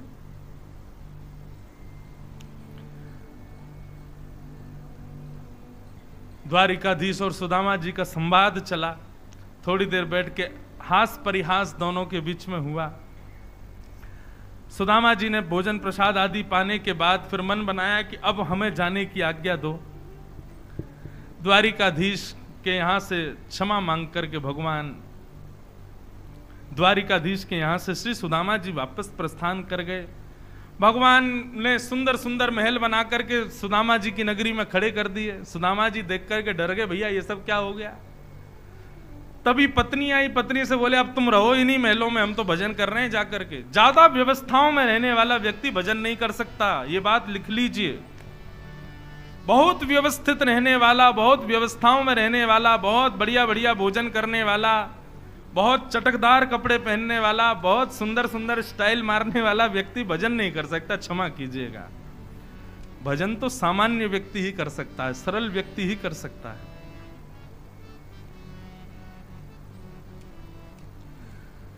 हमने एक बार पिताजी से पूछा, पिताजी हम स्वेती क्यों पहनते हैं? बाहर तो हम खूब कुर्ता पहनते हैं, रंग बिरंगे कपड़े, व्यास मंच पे आपकी आज्ञा क्यों है कि स्वेती पहनो? तो हमारे पिताजी महाराज कहते हैं, जितना सरल भाव से व्यास मंच पर बैठोगे, जितनी सरलता से व्यास मंच पर बैठोगे, उतनी जल्दी श्रोताओं को भी ठाकुर जी के दर्शन करवाओगे, खुद भी ठाकुर जी के दर्शन कर लोगे। और जितना तुम ही सज धज कर बैठोगे, जितना ज्यादा स्टाइल मार के तुम ही बैठोगे, ठाकुर जी कहेंगे भैया तू खुद को ही सजा ले, पहले हमारा तो काई श्रृंगार करेगो। श्रृंगार तो ठाकुर जी का होना चाहिए, हमारा थोड़ी होगा श्रृंगार। हमारे वृंदावन में आजकल कई भक्त ने बड़ा श्रृंगार करके घूमते हैं महाराज, क्या बताएं। उनसे कभी कह दो भैया इतना श्रृंगार क्यों करते हो आप? अरे आप ही तो कहते हो जिन भेषा मारो सांवरो रीझ है सो ही भेष धरूंगी। मैंने कहा ठाकुर जी ये दुनिया भर के श्रृंगार से नहीं रीझ रहे हैं। श्रृंगार करना है मन का करो, रूप का क्यों कर रहे हो? अरे महाराज क्या बताएं, वृंदावन में बड़ी आजकल स्थिति ऐसी हो रही है, कथा सुनते तो हैं लोग लेकिन उसको उतारते नहीं है जीवन में। अब ज्यादा बोलेंगे तो लोग काट के वायरल कर देंगे। बताओ इनको इससे भी दिक्कत हो रही कि लोग वृंदावन आ रहे हैं, भजन कर रहे हैं। करो, पर जितने सीधे बनकर के, सरल बनकर के, सहज बनकर के, सामान्य बनकर के भक्ति करोगे, उतना ठाकुर जी का श्रृंगार अच्छा कर पाओगे। अब अपने ही श्रृंगार में 2 घंटा लगाओगे, ठाकुर जी का कहां करोगे फिर? सामान्य रहो, सरल रहो, सहज रहो। सुदामा जी महाराज के सुंदर भावों को देख करके भगवान प्रकट हो गए। भगवान बोले सुदामा जी अब इस महल में ही रहो। बोले लाला महल में रहवे ते भजन ना होवे, भजन तो कुटियान में ही जाके होवे। ठाकुर जी बोले अगर महल में मैं संग रहूं तो? बोले लाला तुम रहोगे? बोले हाँ सुदामा जी निरंतर आपके संग रहूंगा, आप तो इस महल में ही रहो। ठाकुर जी प्रसाद बना करके यदि सांसारिक वस्तु दें तो उस वस्तु में कोई दोष नहीं है, लेकिन आप यदि किस वस्तु का निर्माण करोगे, बिना ठाकुर जी के सन्मुख उस वस्तु का उपभोग करोगे तो उसमें दोष है। लेकिन ठाकुर जी कोई वस्तु यदि प्रदान करें तो वो तो प्रसाद है। सुदामा जी इसको प्रसाद मान करके स्वीकार करो। तब भगवत आज्ञा मान करके सुदामा जी उस भवन में रहने लगे। सबसे 3-4 बातें सुदामा चरित्र से हमने सीखी। पहली बात दीन रहो, दूसरी बात हर स्थिति में भगवान को धन्यवाद कहो, तीसरी बात भगवान से कुछ मत मांगो, और चौथी बात भगवान के द्वारा प्रदत्त जो भी प्रसाद है उसको स्वीकार करो। सुदामा जी के मंगल चरित्र को हम प्रणाम करते हैं। फिर आगे वही प्रसंग आता है जो मैंने प्रारंभ में सुनाया था, नवयोगेश्वर संवाद आदि। भगवान के वंश को श्राप लगा। श्राप लगने पर बलराम जी ने भगवान को प्रणाम किया। बोले भगवान अब तो जाने का समय है, मैं प्रस्थान करता हूं। बलराम जी क्षीर सागर में प्रविष्ट हो गए। बोलो बलराम जी महाराज की। ठाकुर जी के सामने देखते ही देखते सारे यदुवंशियों ने एक दूसरे को लड़ झगड़ करके मार दिया, सबके सदगति हो गई। ठाकुर जी प्रभास क्षेत्र में जाकर के बैठे, वहां उद्धव, मैत्री मुनि आदि कुछ लोगों को अंतिम उपदेश भागवत धर्म का ठाकुर जी ने सुनाया। और भागवत धर्म का उपदेश सुनाते हुए ठाकुर जी ने सबको आज्ञा दी, अब सब लोग अपने अपने व्यवस्था में व्यवस्थित हो जाओ। उद्धव जी से कहा, हे उद्धव तुम मेरी पादुका लेकर के बद्रिकाश्रम जाओ। उद्धव जी बोले मैं भी तो यदुवंशी हूं, श्राप मुझे भी लगना चाहिए। बोले नहीं, तुम मेरे भक्त हो और तुम किशोरी जी के पढ़ाए हुए भक्त हो, इसलिए तुमको श्राप से मैं मुक्त करता हूं। तुम मेरी भक्ति का प्रचार करो, जाओ। और श्री उद्धव जी महाराज भगवत भाव को लेकर के इसी मार्ग से बद्रीनाथ को प्रस्थान कर गए। भगवान के चरणों में एक बाण लगा, बेलिया ने आकर के क्षमा मांगी। भगवान बोले सब मेरी इच्छा से हो रहा है, तुम चिंता मत करो। और ठाकुर जी ने अपनी संपूर्ण लीला का स्मरण किया। उद्धव ने जाते जाते भगवान से कहा, ठाकुर जी आप अपनी लीला पूरी करके जा रहे हैं, हमको आपकी याद आएगी तो हम कहां जाएंगे? ठाकुर जी बोले, उद्धव मेरी ओर देखो। उद्धव ने भगवान की ओर देखा और देखते ही देखते ठाकुर जी का श्री अंग एक ज्योति बन गया और ज्योति बन के 7 बार आकाश में भ्रमण करता करता करता करता तिरोधाय प्रविष्टोयम श्रीमद्भागवतार्णवम्।